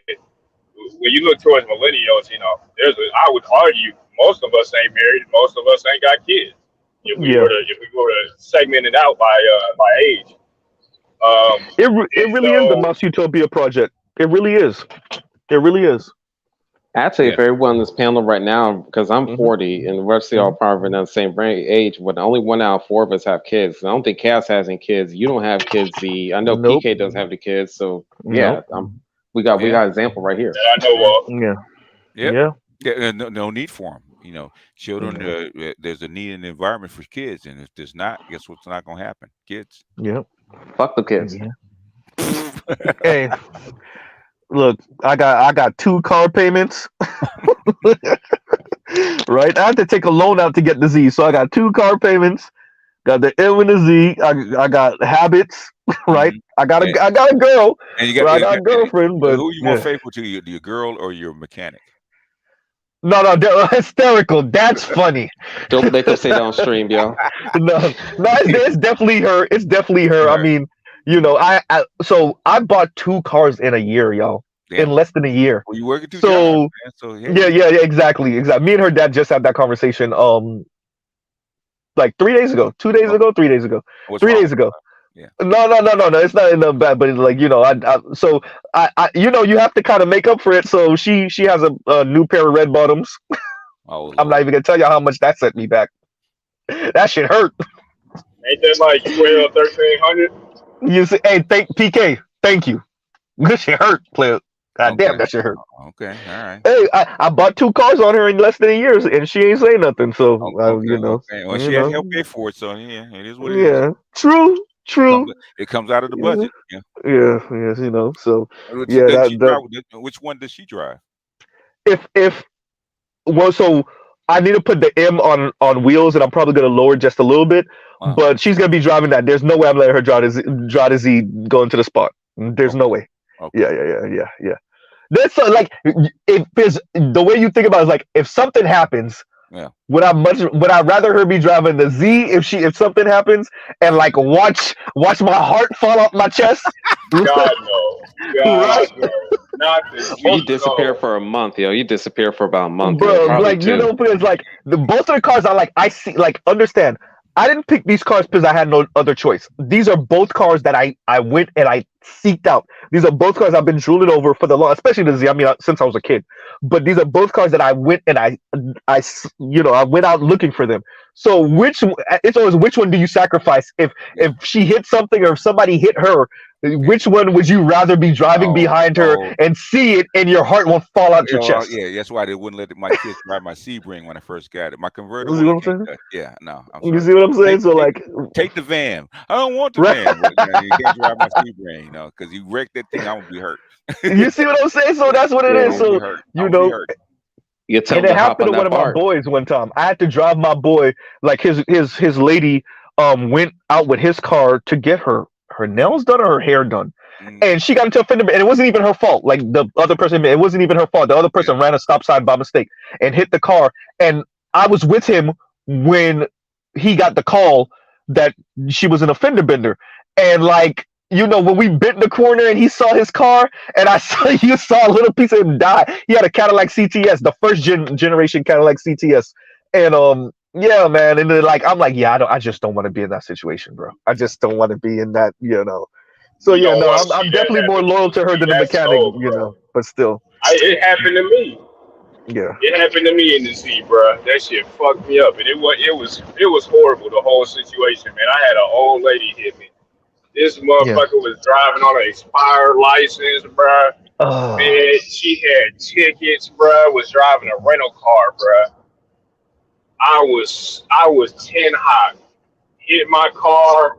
Then the motherfucking insurance, because we both had the insurance, wanted to make us both pay the deductible, but because she was driving a big body fucking car, I can't remember what it was. She didn't actually need any type of repairs done on her car, so I was the only one that needed to put the bill. I'm still big mad about that, bro. Look, so I had a big ass dick in the side of my left hand side of my door, bro. To keep on my ass. This is the thing, especially in South Florida. Like, for those of us with insurance, we paid for all the people without insurance. We paid for all the hit and run people. So insurance is insane over here, number one. Number two, hit and run is a real thing over here. And it mainly be the men do it too, but it mainly be the women. Hit and run like a mug over here, right? That's why we have the whole term Ultima Energy. That's the whole thing. Their Ultimas are beat to crap because when they get a fender bender, they run.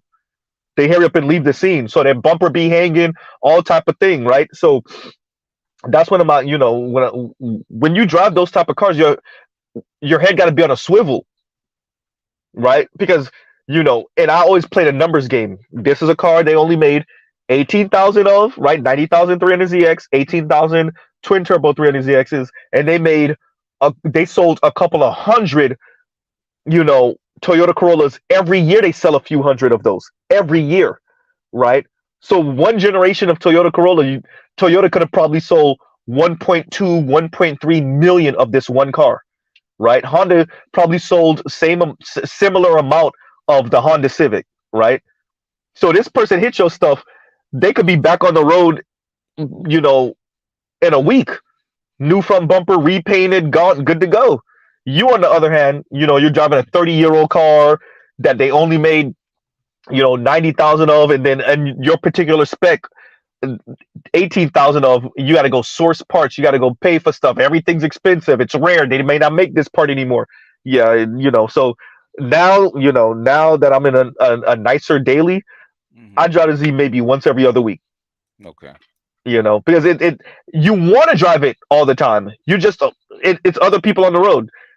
First, you don't want them to break because it's going to break. But secondly, other people on the road, other people on the road, man, it's frightening.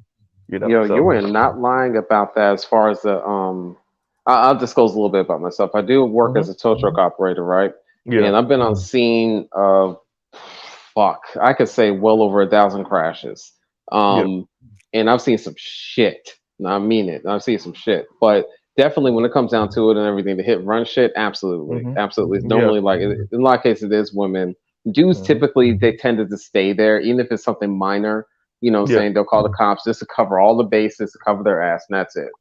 Saying, and of course you get the niggas and whatnot that want to drive off and shit, but normally they're driving a Nissan Altima.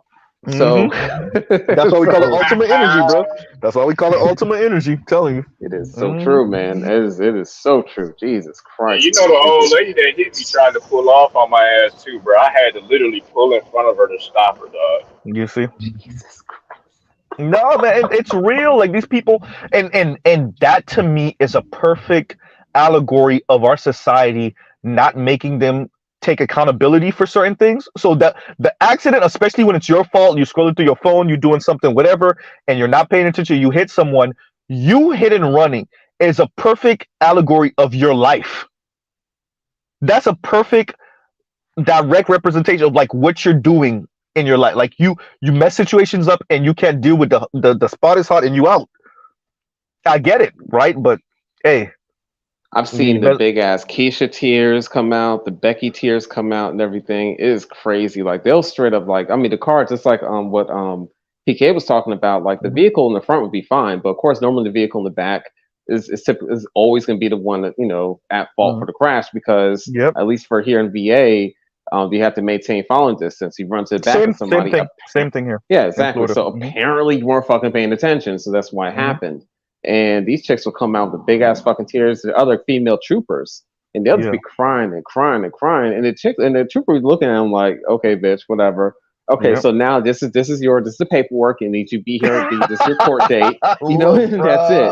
And sometimes I stand and I laugh. Saying, and it's like, but what's gonna happen to her?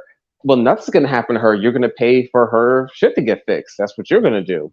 You know what I'm saying? Have you ever had them try to lie about this shit, man? Because that's what happened to me, bro. Like, I was sitting there listening to the story that she was giving the cop, bro, and I was like, oh, my God, I can't believe this shit. And I had my dash cam on, so luckily I caught the entire thing and was able to show it. I was like, bro, this bitch literally goddamn hit me in the side. Like, you can see it on the goddamn dash cam. Like, and she tried to lie and play the shit off like, oh, he came into my lane. Like, nah, bitch, that's not what happened. Oh, yeah. Trying to lie to the cop and trying to basically the pity party game, fake the tears and shit, turn on the waterworks. And the cop was looking at me at first like I was crazy. I'm like, bruh, like, look at my car now, look at hers. Which one you think costs more? Here's the thing. So what is the excuse oftentimes when they're the ones who's at fault? These guys, like, what do they I know you said the waterworks, but like, is it like, well, he's the one who, what's the excuse? They stopped out of nowhere. That's it. Bullshit, you're not. It's literally that fucking simple. They will say that, well, they stopped out of nowhere. They just hit the brakes all of a sudden. And that's it. That's literally, that's all there is. That's where the logic stops at. And then you have a weak lie, basically fortified by tears. Okay? Yes. Man. I give it to them. It's a valiant attempt. I mean, I don't know. I give it to them. I mean, that's their go-to. Yeah, man. Go straight to tears, and then nothing works, and then the tears get bigger, and then they start complaining and whatnot. And I had to drop them off, so I dropped them off. And then they're steady talking about, and this is the other part that I think I left in a message for in a comment in one of Mr. Z's videos was kind of related to it. And normally, most of the time, these chicks ain't got no man. So they're going. Yeah, you did. I remember that. You told me they be driving Beamers and ain't got no man. Yeah, Beamer Benzes with no man. Broke down. Expensive ass fucking cars. You know what I'm saying? They're paying like $700, $800 a car note. You know what I'm saying? They hopping in my damn truck and whatnot, and let's say for example they broke down the side of the road, right? And we'll take us off a crash. We'll come back to it. And they broke down the side of the road, and I get them in my car, and get them in my truck and whatnot. So we're going down the road. We start talking to a little bit, right? And then the first things that a lot of these chicks will, I'll say for black women that I've told them, because normally most of the people I tell are black people, but basically they'll just start bringing up their education or bringing up their yeah, exactly. Yeah, so they'll start selling themselves and shit, or and trying to throw their dick on the table because they're thinking that, of course, well, this broke ass nigga, saying who the fuck is he? What I'm saying? Which is fuck. He need to get with a winner. He's gonna help me out. Yeah.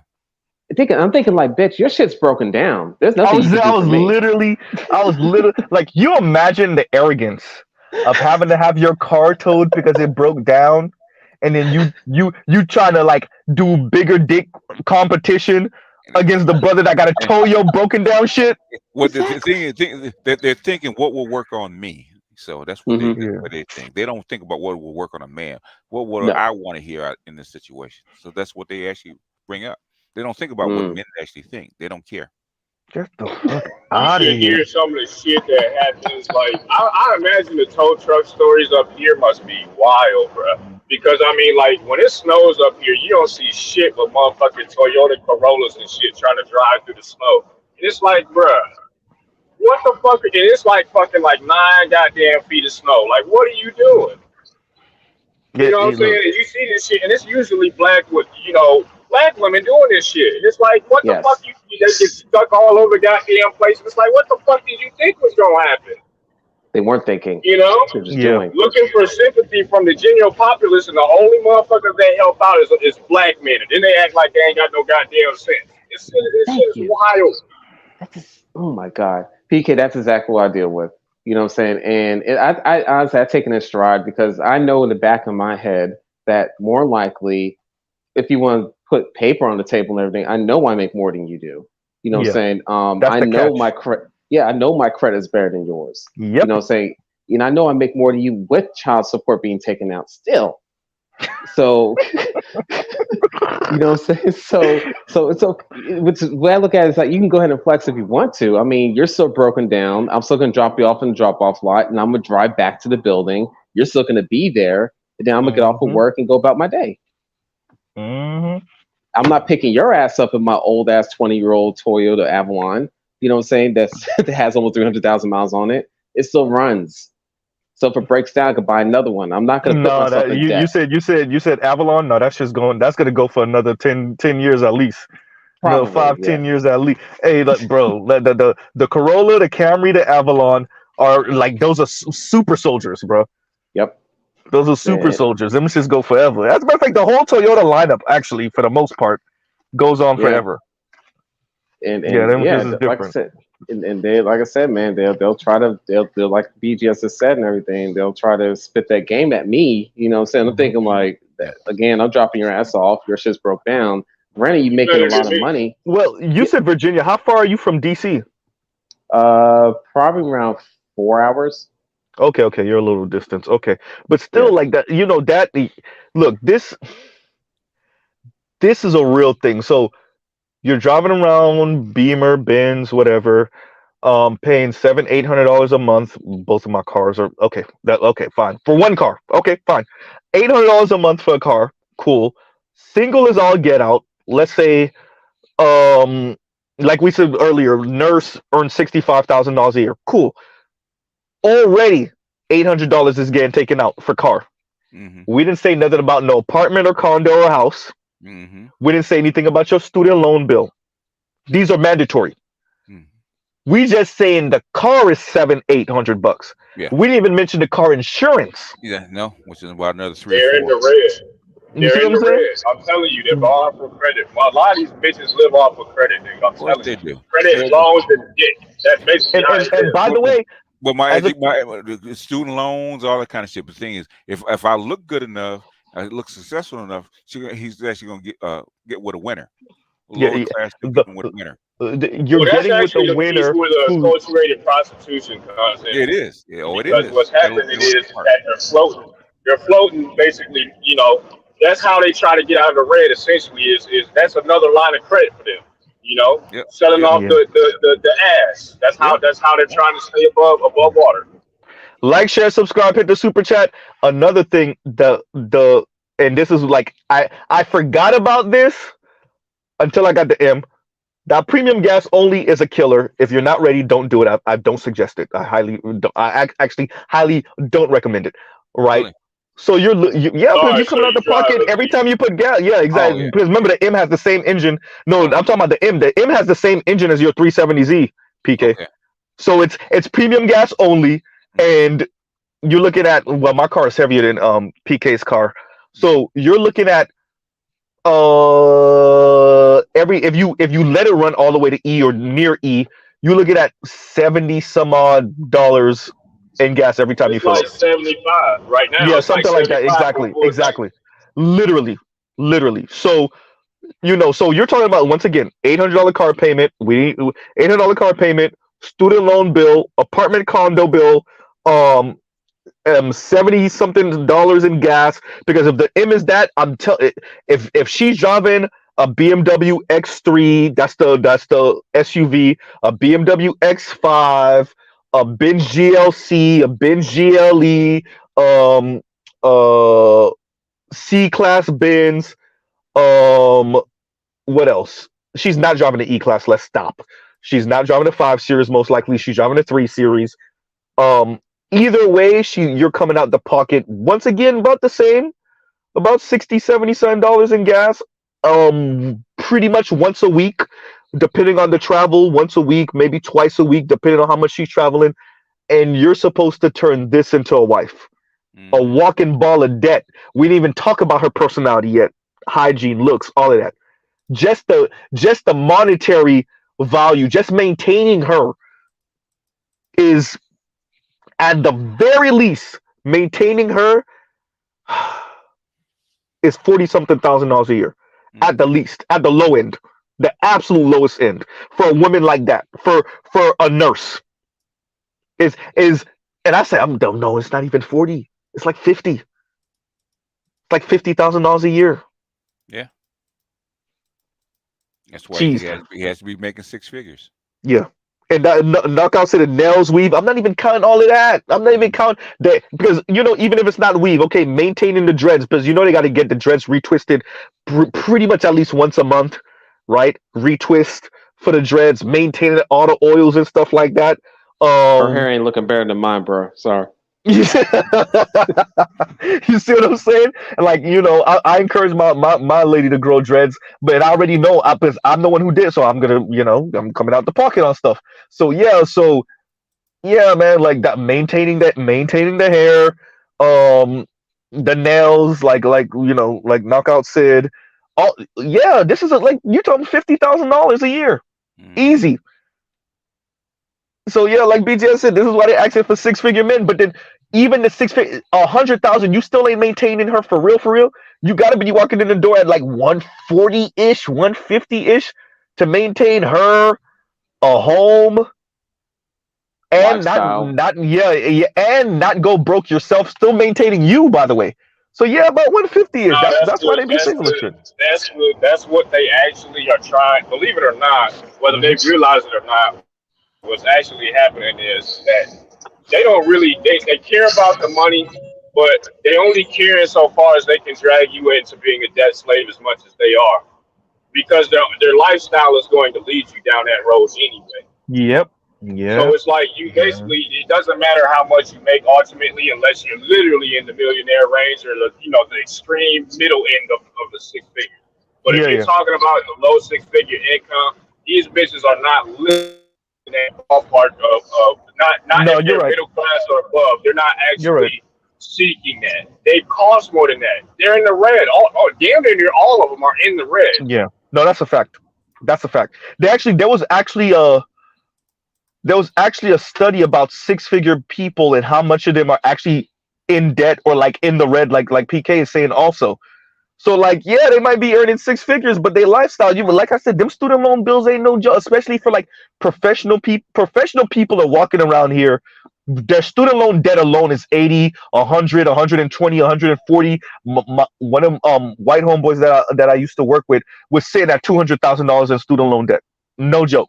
So you count that, plus you count, like I said, apartment. If you live in any type of major city worth a damn, a not shabby apartment, at the very least, a not shabby apartment. So it didn't even got to be that great. You're looking at 18 at the bottom, right? 1,800 at the bottom for not shabby, and in a major city, right? So 18. Let's be honest. 22, 2,400, 2,500 for apartment. Yeah. So let's say it's 22 plus that $800 for the car. We're at 3,000 already. We ain't talking about car insurance yet, and like everybody's saying, 3 times a day for meal. We didn't mention hair, nails. We didn't mention none of that makeup and none of that stuff. The occasional, not even occasional, going out to buy some random piece of clothing. We didn't count none of that. Yeah, easily about about $50,000 a year. Whew. Talk about it, That's Jesus. too much, man. That's not even worth the squeeze, man. Like you mentioned before, the attitude Mhm. also, it's just not even Yeah. worth it, man. I mean, like you mentioned all that stuff and everything, because it's really hmm what it all boils down to. Like it to me, it just boils down to one word: it's lifestyle. That's all it really Yeah. wants. It's lifestyle and of opulence and all that other bullshit. Yeah. But the thing is Hyper-consumerism was sold to them for decades. If we think exactly. about, okay, you're the oldest in here, 40. We were raised with unfettered, straight materialism marketed to us, and Mr. Z fell subject to it also. I'm not even talking like I'm above it, and so you have, and the difference is, You as a above, you man, you're above it, taught Z. that no. But as a man, you got to go out and get it. Like, there's no part of you that has any inclination that somebody's going to do for you. Some man or some woman is going to come from on high and just provide this lifestyle to you. Women do have this hope and this dream and this, quite frankly, this standard, right? So that's what makes it even worse for them, because for them, a man is supposed to come in looking like money, then providing her with the particular lifestyle, like you were saying, the lifestyle. And unfettered materialism, advertised to them since they were little girls, and the Disney princess idea since they were little girls. And this is where Mr. Six Figure Man is supposed to come in and pay for all of this stuff. Welcome Like to I the said, yeah. commodification and the transactional basis of Mhm. relationships is, the modern dating market. I So mean, yeah. you get what you get. When you atomize people to essentially dollars and cents, we end up at where we are, man, because Yeah. ultimately you got women that are essentially trying to they're pricing themselves out of the market and setting I've themselves said it. into debt Price themselves out service. the game. Yep. And so Yeah. number one, this is a multi-pronged assault, and this isn't an institutional thing just from corporations. This thing is being backed by a web and a string of different groups, and women aren't actually helping the Mhm. situation. They're making it worse for themselves Yep. and on their Yep. potential future spouses. Yep. Not through only debt, but also through their attitudes, also through their expectations. So it's like it's a losing battle, at least in the West. The way that things are currently structured is so that you essentially take on the burdens that is a woman. That's what we're talking about. And not only Yeah. that, they're trying to get men to pay for that Yeah. willingly and happily, while being covered Willingly. in the Yeah. process because she Yeah. ought to be free and make Yeah. you responsible for all of it. That so Make that it make sense. I'm glad we got here. You imagine a system that tells you she's going to work, but you still got to come in and provide her a lifestyle upwards, because now we're talking about like solidly middle, kind of trending up to upper middle class. Because if I just put all of this shit up to upper middle class, fuck that $50,000 a year you spending on her, bitch. That bitch is going up to like 75, 80 grand, easy, right? So at 55, $60,000 a year on maintaining her, right? We didn't once again just maintaining her. You imagine a system that's telling you got to spend that, and you don't get no final say so, and you don't dictate nothing, and you don't run anything over here. You imagine? And want to sell Yeah, you I on can. some It's called fake ass modern dating. egalitarianism? Come on, man. Nope. Yeah, it's No. called modern dating, egalitarian relationships, man. Yeah, don't you want to No. be in debt? Yeah. Don't you just want to be a serf? Don't you just want to get married and become her financial anchor that she can cut at any time and essentially come out better off than when she was initially single? Because that's actually what's going on. Mm-hmm. They end Yeah. up Yeah. worse Yeah. Yeah. off than when they were with you, but better off than when they were single. Isn't it great? Yeah. Exactly. All the cool kids are doing it. Why Yeah. not? I did Knockout it said, twice don't because I'm forget a, dailies, the monthly subscriptions. Yeah, all that Netflix shit. That's all that. Yeah, the little nickel and dime, $10 here, $10 there, do add up. You could easily be getting nickel and dime from all these subscriptions and all these other little stuff that they subscribe to. Another $100 a month, $150 a month. We ain't count cell phone and all that other stuff too. You right? Go ahead, D Hut. No, I mean, might as well do it. I did it twice. I'm a dumbass. I mean, why not? No, I wouldn't call that. I wouldn't call that dumbass. I wouldn't call it. Yeah, marrying. Going through. I mean, like y'all already know I'm in a relationship and it is serious, and that's on the table, right? So, I wouldn't call it being a dumbass. You did what you was supposed to do, that we've been being told that we were supposed to do since the beginning of freaking civilization. Like human beings have been, coupling in this kind of way for some 200,000 years or something like that. 200. Yeah. I like. I mean, not like this. You know what I'm saying? You know what I'm saying? Yeah. But not like this exactly. But and I did see BGS actually has a live about this that he did earlier. Yesterday at this point. I already started listening to it, and the white dude is making a lot of sense. I actually might cover that, but I don't think we've really sat down with what 21st century modern dating dynamics plus the ghost of patriarchal notions and expectations, what that's doing. Like feminism plus patriarchy plus neoliberal capitalism, what that's doing to modern dating, and it's ripping it to shreds. Feminarchyism. Right? Yeah. Feminarchyism. Feminarchyism. That's the word that we was looking for earlier. Like serious though. Seriously, because like what we're saying, and do you see this reflected in the marriage numbers, right? 26% of poor Americans are married, 39% of middle class, 56% of upper middle class and above people are married. So what we see reflected in the numbers is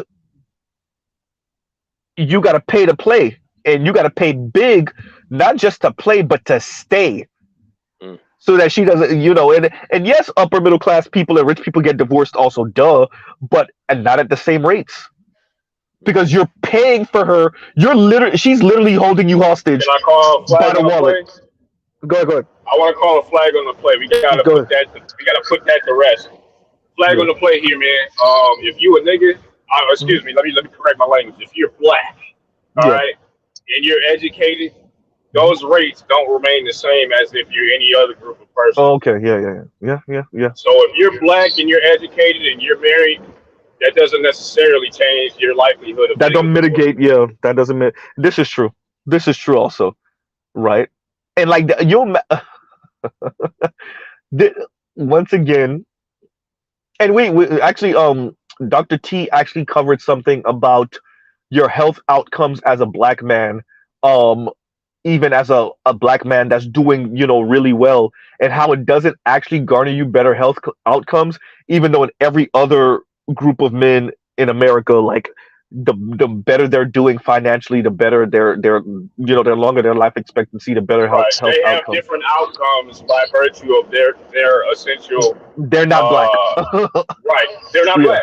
They're not black. So I mean, when you're black, we have different, a different makeup and different things affecting us. So we get different outcomes. It just is what it is. Which is, once again, the black tax that we mention all the time. But yeah, so that it's a good thing that like these women are saying this. And they're just telling you straight up, like it's not good enough. And the financial expectations are beautiful because like D Scott and I was saying, like, you done priced yourself out the game. You done priced yourself out the damn game. And I like saying it like that because it sounds like it's insulting to men. It sounds like what I'm saying is that we can't afford them. And I kind of am saying that. And I'm okay with saying that. I know a lot of brothers, their egos get caught up in, no, man, it's just, no, it's not that she expect too much. It's not that, no. Say it so that they can see it as flattering to them. Yeah, you just can't afford me. Yeah, you're right. Go find the man that can. Yeah. Well, it's always so marriage in some senses, has always been linked to the provisions of man, and Yeah. this is ubiquitous across all groups and cultures. That's why I offered the pushback when we talked about the manhood and masculinity piece. That's a part of why I said that, is because there are contingent things that we look to men for in societies across all of this world, period. And so when we look for women and what it is that they do, they're pretty ubiquitous in the same way as well. That nature remains the same regardless of the culture. The environment may change, but our underlying programming, our nature, what it is that we seek in one another as males and females, men and women, that hasn't really changed. I don't think it's not really, not at its essence. Here's your question then. Here's the question then, PK. What happens when you put women in stilts? What happens when you Then give women high heels? unfortunately, you Now end up what? with a problem. Yeah, and You that's end up what I'm with a saying. problem because they're still seeking out the same outcomes that come from what it is that we're supposed to be naturally providing to them. But you can't do that when you artificially elevate them. When you So put them in you stilts, essentially get this. you created an artifice in which that they have become what it is that they seek. So they actually have to be. I told you before. Number one, I'm a sexist. Number two, I understand. I'm an anti-feminist. I get it. People don't like it, but I'm this way. Number one, out of a utilitarian aspect, but also because I just think that if we look across what it is that we're doing across humanity on this planet, we need to understand that women they haven't changed, not fundamentally, and neither have men. So these new-ish ideas surrounding what marriage, what manhood, masculinity, female, femininity, all these types of things, they haven't fundamentally shifted. What's shifted is the artifices surrounding them. That shifted. That shifted drastically within the last, it's really almost like a period piece within the last 300 years, arguably less than that, because when things have really, had a spanner thrown in them, by the advent of birth control education and the whole list of, feminism, a whole host of reasons, right? But I mean, ultimately, the biggest linchpin of this and death knell has been, the advent of birth control and feminism, right? So what we have now is a situation in which, like I said, you created an artificial environment all across the world where we're artificially elevating women. That's what's happening, whether we want to paint it that way or not. And there are consequences to doing so. You can't do so and not have men at a higher level because they're always going to seek these men out. Always, always, always. So men always have to be steps, if not a step above women on average, for them to seek out men above them. And I think this happened way too fast. You have to accept it as a biological reality. I think this happened way too fast also. I think the rhetoric is still on some, the women need to catch up, the women need to catch up, right? Some of the rhetoric is still on that. Some of the worldview is still on that. Meanwhile, the transformation happened in a lifetime, not even in a full lifetime, right? Where the women, more college educated, etc. That doesn't necessarily completely translate into dollars and cents per se, but the ideology that we need to elevate the women to quote unquote catch up to the men, and then actually what we're doing is giving them high heels. The average man in America, I think they said, is 5'9", 5'8", or something like that. And if the women were already, let's say, 5'7" or 5'6", but then you give them 4 and 5 inch heels, now what? So that's the environment. They're looking down on the average dude, cool. But then if they're still looking up, right, then the only people that's really in the game now are the 6 foot plus tall men. Nothing wrong with that, except all the women want 6 foot plus tall men, and that doesn't help your society on an individual basis. I don't give a hell what women are talking about and what they want. Fine, let them go out and do that. But then when that starts scaling to more than 1%, more than 5%, more than 10%, more than a quarter, now you have a problem. And that's us. That's the society right now, including in the black community. The black community, what's interesting is that the men still earn more than the women. Black men still earn more than black women.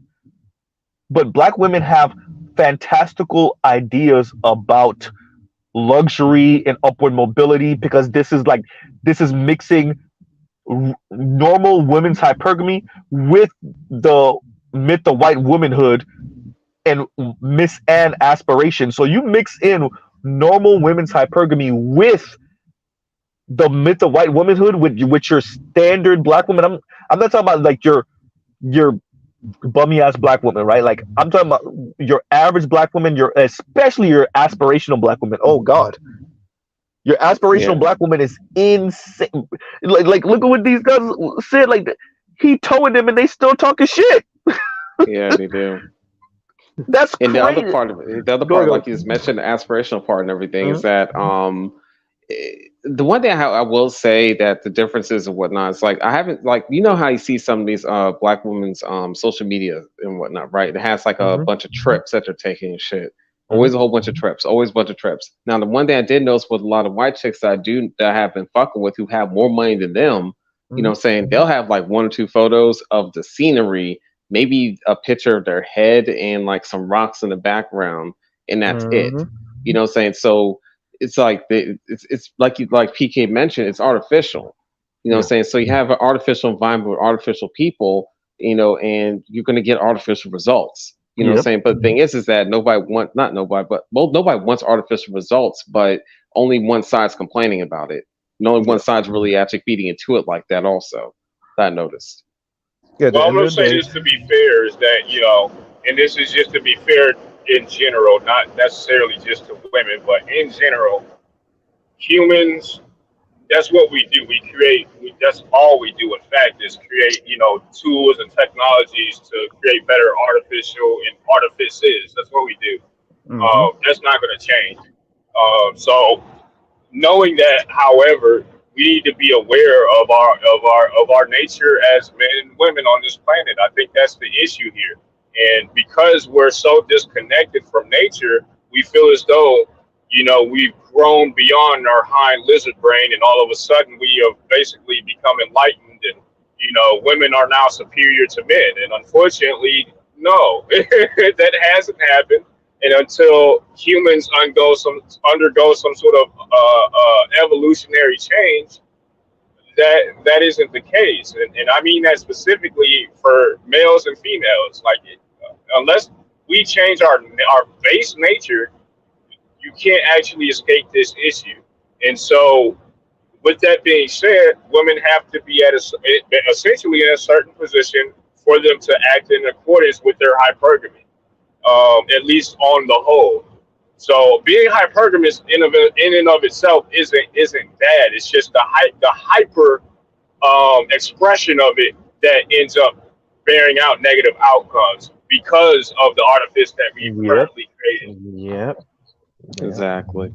And the worst people to me in this environment and this is why I keep on railing against them, are then the Dave Ramseys and the Steve Harveys, because either they don't really understand this, they're not invested in these kind of dynamics, or they do and they're just telling men to step up. It's like, no, you gave your daughter heels. The society gave women heels, right? They prop women up artificially. Are you going to do the same for the men? And are you prepared for the women, the feminists, to fight you? This is where you get like the pushback on my brother's keeper, etc. Are you ready to, even if you wanted to do this, are you ready to tell the women, well, like, we're creating the environment for your daughters to have somebody to marry? And then are you ready for the lesbian feminists to be like, well, nigga, I'm not trying to marry these dudes anyway? Like, all of these things got to work in concert, and quite frankly, this society ain't ready for that shit. So, excuse me, deal with the consequences. That's all. I mean, that's fine. I mean, you can have these people. These letter people have always existed. Okay, they've always been around. But the issue is that if we're going to create more humans and more stable societies, the majority of people, quite frankly, have to go the right way. We'll just say it like that. I'm trying to be careful with my words here. I get what you're saying. So with that being said, these people act as though women have never ever held any sort of positions that allow them to earn income. Like that isn't the case. Women have contributed to different societies. It's just about limit. It's about the levels and the difference. It's how to put this. There's a scale. There's a reason. There's a hierarchy to this all of it. And so if you break the chain and the linear hierarchy and you make it a flat playing field, unfortunately, what you do is if you don't artificially raise men or have men already in that position, then what you do is you create an environment where essentially the women will essentially look down on the men. And that's what we're starting to bear out some of the consequences of that. So, I mean, you could do that if you want to. It's not healthy for your society, though, not in a long-term sense. So we're playing with it right now, though, I would argue. We've been playing with it for a while. No, what you're saying is true. Hey, look, I see this as a systemic issue. I see the Richard Reeves of the world kind of going around giving these interviews and speaking about it, Scott Galloway, Christine Emba. And even they say, like, when it comes down to solution time, this is when people start getting in their way, right? So, like, okay, then deal with the environment the way it is, where 20 or 25% of your sons are going to be desirable to the masses of your daughters. The dearth in the end of nuclear families and the fallout of that. Have fun trying to motivate your men anyway. Like it's. I know a bit about the Barbie movie. I haven't seen it. I do want to see it, but and I'm not going to try to spoil it for anyone who hasn't seen it. But there's this idea that you're going to tell men to go find their way and not to worry about the women. I don't know if you really want to sell that to the young men. Don't worry about the women. Go find your way. Go find who you are outside of the women. Good luck. For the masses of men, I mean, outside of the red pill spaces and kind of manosphere spaces, good luck convincing, because you might be able to convince the men to do that. That's possible. But good luck on what your society looks like when the men no longer care about the outcomes of the women. Good luck on that. Well, you got a problem. You got a real big problem on your hands because we forgot. Or maybe we wanted to rewrite history to make it seem that men and women were supposed to work in concert. Yeah. And that doesn't necessarily mean equal. That means in concert. Yeah. You know? Yeah. And we wanted to instead make everything equal. You know, that means that we both hold up two sides of the sky, but one of our arms is longer than the other. Let's be honest here. So good point. we got. Go ahead. No, I was saying good point. Keep going. And so, you know, we unfortunately think that in this current climate that, you know, women's arms are the longer ones. And it's ending pretty damn horribly, you know, not just for us, but really as our whole societies, you know, are facing these crises. Imagine saying that women's arms are longer, but you demanding that men do. No, if you're the stronger, better sex, then do this. Well, I can't do it by myself. Well, you're better than me, so you can hold this up by yourself. But men are supposed to Yeah, and there's nothing I like more than saying men are not supposed to do anything. All of this man stuff is out the window.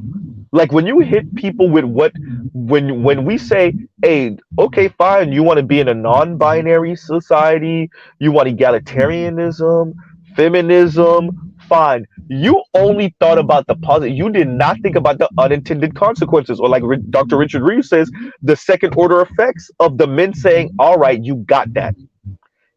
Right? And they might be saying it in a spiteful way. And let's say they are. Let's say the men are saying it, all right, you got that. What if they are saying it in a spiteful? What are you going to do? Exactly. What are you going to do? What incentives do you have, or what punishment mechanisms do you have to make them take on women? What, taxing them to death? Too late. right? Like, what are you going to take the vagina off the table for many young men? Too late. What are the incentives? That's the question for the overall society. What are the incentives for your average Joe Blow? I'm not talking about the men that were going to do good anyway. I'm not talking about the exceptional dudes that it don't matter, what environment, practically what environment you put them in, they'll be okay anyway. I'm talking your average Joe Blow that keeps the society moving. If you take the incentives off the table, he has no motivation, right? So if you're taking the vagina off the table, or if you're making it too difficult to access, then there's no motivation. Well, they forgot that the vast majority of men's desires are motivated by stability. It's motivated by stability. It's not motivated by any sort of anarchic, shake shit up type of dream. Women have these deep desires because they have an unsatiable appetite for more, right? But men generally don't have that. Do you see it from time to time? Sure, but they tend to lean on the extreme. You see these guys who get these big corporations and billions and trillions of dollars, but that's not what most guys do. That ain't normal. That ain't normal behavior. And we've tried to make a claim recently. Now, not us, but just in the general public, that all men have this deep desire to go out and fucking, accomplish conquering the world like Genghis Khan or some shit. That's not what most guys are planning, bro. They're not plotting, twiddling their thumbs, swirling their fucking mustaches about how they're To going to overthrow the U.S. government or something. Yeah. Right. We're not doing that. We want to live relatively stable lives that is, comfortable with a few fucking kids and live out a life that we think is worth living. I don't think most guys are living their But world, this living speaks their to life. something, though, PK. This speaks to the imagination of women because they only drool over those conquerors of the world. They think we all think like that and move like that. And if any of us were in that position, we would move like that and think like that. It's like, no, those are men you want. You want the conquerors. So you think if any one of these dudes was in that position, that's how they move. No, you have a thing for the men that think and feel this way, right? Whether they're in those positions or not. So because you have a thing for the men that think and feel this way, you think that if all these men are conquerors, all these men are abusive, all these men, no, dear ladies, there's something about what's in the XX chromosome that when you look at the desirable men in XY chromosome, many of them, if not all, have this proclivity to want to break something, crush something, conquer something, rule something. That's you. That's what you find attractive. What does that have to do with the rest of us that's not on that? Well, not only that, I would say that I think that isn't natural, actually, in my opinion, because I don't think that women's proclivities are only for and desire for that. Because if that were the case, then yes, men by and large, we probably wouldn't even be here in the numbers that we are if that were true. Because you got to understand that to the dual mating strategy. Most humans. Say that again. I was saying maybe both of us are describing the dual mating strategy, where I'm speaking about the initial, that hard ass attraction initially, and then you're speaking about but then what about the fact that maybe afterward, or maybe she wants the stability and so I'm agreeing with that. So to some extent, yes. I don't, however, think that's the default. Like I said, I think this is mostly due to the extremes of the artifice that we've created. I don't think that's the default. You don't see this in third world fucking countries. You don't. You really don't.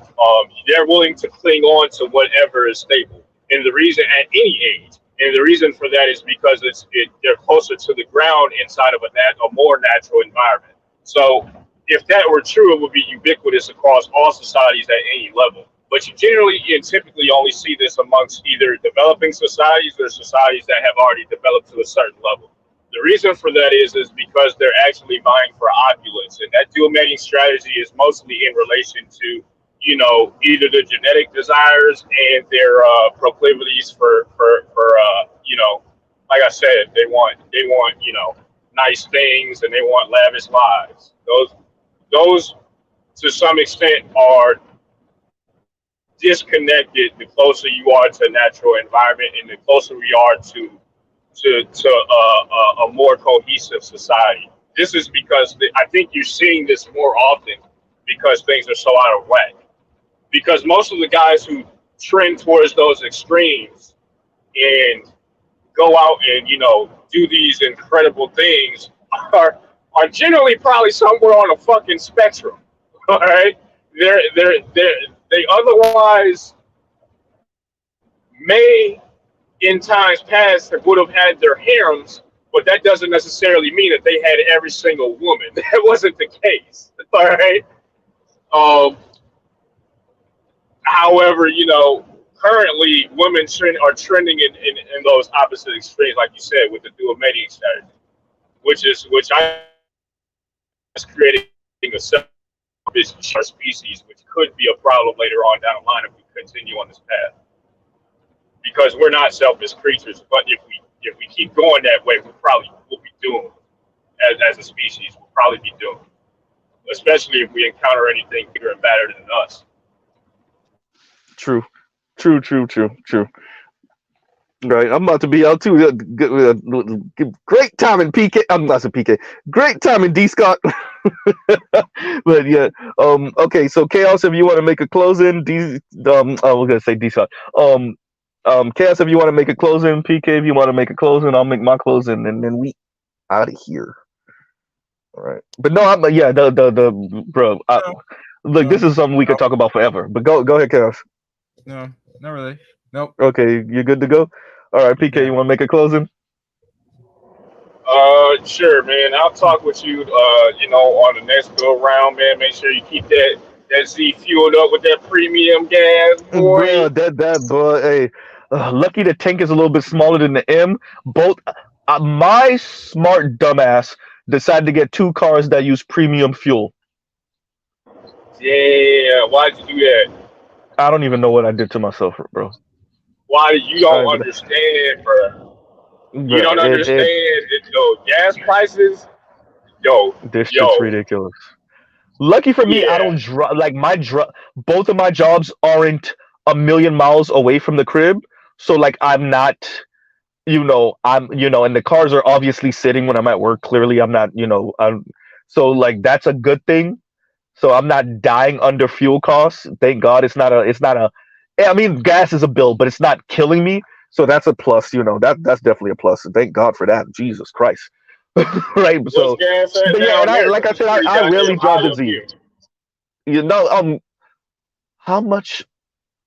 About 4 for premium. It's like 460, 470, 480. Some depending on the gas station, anywhere between $4.60 to like $4.80 ish. Yeah, right I'm now. at 489 up here in Indiana. Yeah, so something like that. Yeah. So like I said, I filled up the tank earlier today, and it wasn't on E. It was almost ish on E, because I'm trying to get it just right without running out of gas on the side of the road to see, like, to get a kind of idea, an estimation. And it was $71-ish, like 71, almost $72 to like from where it was to E. So I think you're right. It's probably going to be about $75 to full. To get to full ish, or maybe a little bit more, because my tank might be a little bit bigger than yours. I don't know if they got the same engine, but they might have different gas tanks. But yeah, about that. Well, it depends on how many gallons yours hold. I don't know. I think mine holds like shit. I have to check. I don't remember anymore, but I think it's right around either 15 or some 15 or 17, somewhere around there. 15, 20. It's somewhere 15, in between. 20. Yeah. Yeah, somewhere in between. Sound about no, mine's is I think it's about 18 or 19. I think the Z is similar, but like I said, I drove the Z on Monday. I drove the Z Monday, And before that, I hadn't driven it for 2 weeks, and before that, I hadn't driven it for like maybe 2 weeks before that. So like I'm driving a case. Yeah, That's it's the my daily toy, and I was driver, lucky. bro. Yeah, the 370 is your daily driver. See, yeah, that's the thing. Yeah. I'm gonna have to trade it. I'm not gonna trade it, but I am gonna trade it when a new one drops. And when it drops, bro, Oh yeah, no, I'll that trade the new Z is, bro. That shit's. I like it. I really like it. I really like I the new like Z. it too, man. The only issue I have is they say that they're not gonna bring out a manual for it. They're gonna leave it as an automatic, which is soul crushing. Yeah, But no. Oh, you talking about the nonetheless, Nismo? Oh, you talking about the Nismo one? Yeah. yeah. Yeah. But it looks nice. I like it. But let's see, because Toyota is gonna counter it with another with a special Supra. So let's see. Yeah. I was looking at their. Okay, we're getting into car talk now. All right, hmm fuck. I'm waiting because they said they're gonna release some sort of special edition of a new Subaru WRX. So I was thinking about getting my I hands on don't one of know them. how true that is, because apparently Subaru's not coming out with an STI, because they're pretty much going all electric, and they don't the sales numbers aren't going to be there. I don't know how true that is, but the rumor in the car rumor mill, right? So like, yeah, I would like there to be one last hurrah Subaru STI before we go electric, gas powered, but I don't know, right? So, I'm and like praying, Subaru man. I got pissed my me off fingers with the crossed. wait, go ahead. I was just saying, I'm praying. I got my fingers crossed, man. I'm looking forward to it if Hopefully, they do release something. because you see the nicer WRX is CVT. So the WRX is like, there's the manual, but the nicer WRX with all the cool seats and all the other stuff is CVT only. It's auto only, which is lame. So Subaru has already pretty much given everybody the birdie. So let's see. Yeah, I know it. I Yeah, know it. But I mean, you never know because I mean, shit. Well, you know what? I mean, the overall car market is kind of shitty right now. Let's be it honest. is So absolute. I was just watching something, and I'll let you go after this. I was just watching something with Alex from what's that rim company? Oh, Jesus Christ, out of Minnesota or Wisconsin or somewhere like that. I don't remember. But anyway, one of the guys I follow on YouTube, he said the realest thing is like the R34 is about to be legal to import in the US, and everybody pretty much already pre-ordered theirs to come to the US, whatever. But after the R34 bubble, what is their next? That's it. Like the last dope ass car that everybody wanted out of Japan is the R34, and the R34, the S15 Super. I mean, Sylvia, and maybe one of the generation Evos that didn't come to America. But after that bubble, the 99 2000 bubble of yeah, Japanese cars, pretty much where are all these car investors and enthusiasts going to go? And I think they're going to go back to all the German cars and Italian stuff that they use, because they destroyed the Japanese car market. All the cool shit from the 90s, you barely could afford them anymore, because all the snobs that would have bought all the snobs that would have bought European luxury vehicles have been buying Japanese cars for the past decade, and like especially over the past 6-ish years, 5 and 6 years, you can't afford none of the cool shit anymore, practically. So yeah. It makes we're me here now. sad because I'm not gonna be. It makes me sad. I sold my my Mitsubishi because I had a Lancer. You Makes got a me real Lancer, you got sad. an I sold Evo. that. You got an Evo. I had a Lancer Evo. Yeah, I Oh, sold it. I sold it like bro. 6 years ago, man. Anybody with an Evo now, hold on to it for dear life if you can. Because Evos, but you got a Z. I mean, like, I would tell you to hold on to the Z, because pretty much like we're in the last. I would argue we're in the last hurrah. I'm not 100% sure. This is just speculation. The last hurrah of combustion engine vehicles, especially combustion engine vehicle enthusiast vehicles like sports cars, muscle cars.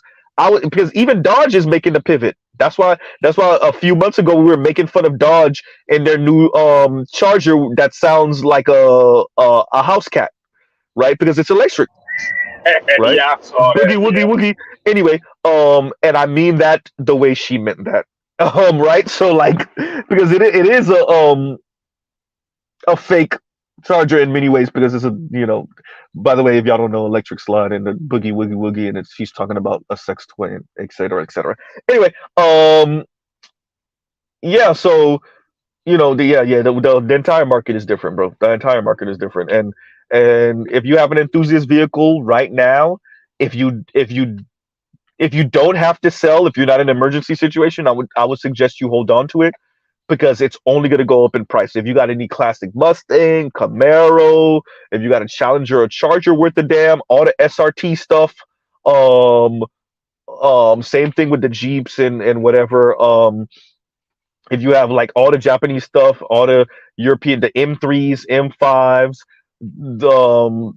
all the Z's, Supras, RX-7s, any enthusiast vehicle, if you have it, yeah, I would suggest you hold on to it. The E55 AMGs, the what is it, C40 something AMGs and stuff like that. Hold on to them if you don't need to sell them, because I foresee just about every enthusiast vehicle over the past 30 years going up in price, like astronomically over the next 30 years, right? So anything that was built that's worth a damn over the past 30 years is going to go up in price crazy over the next 30 years, right? And, you know, I'll pause right there. All right, let's close out. And D. Scott says, and thank you for the super chat, D. Scott, gotta go get fuel. PK spitting. I'll be back up if you're still going.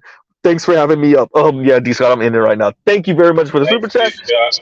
Thank you, G. Scott. And we're closing out. Y'all have a great rest of y'all night. I would say go check out other Black Manosphere content, but I don't know who's streaming right now. I don't think anybody is. But yeah, go check out other Black Manosphere content. Go check out other non-Manosphere content, and we'll pause right here. And y'all have a great rest of y'all night. All right, y'all. All right, PK. All right, peace, man. Real.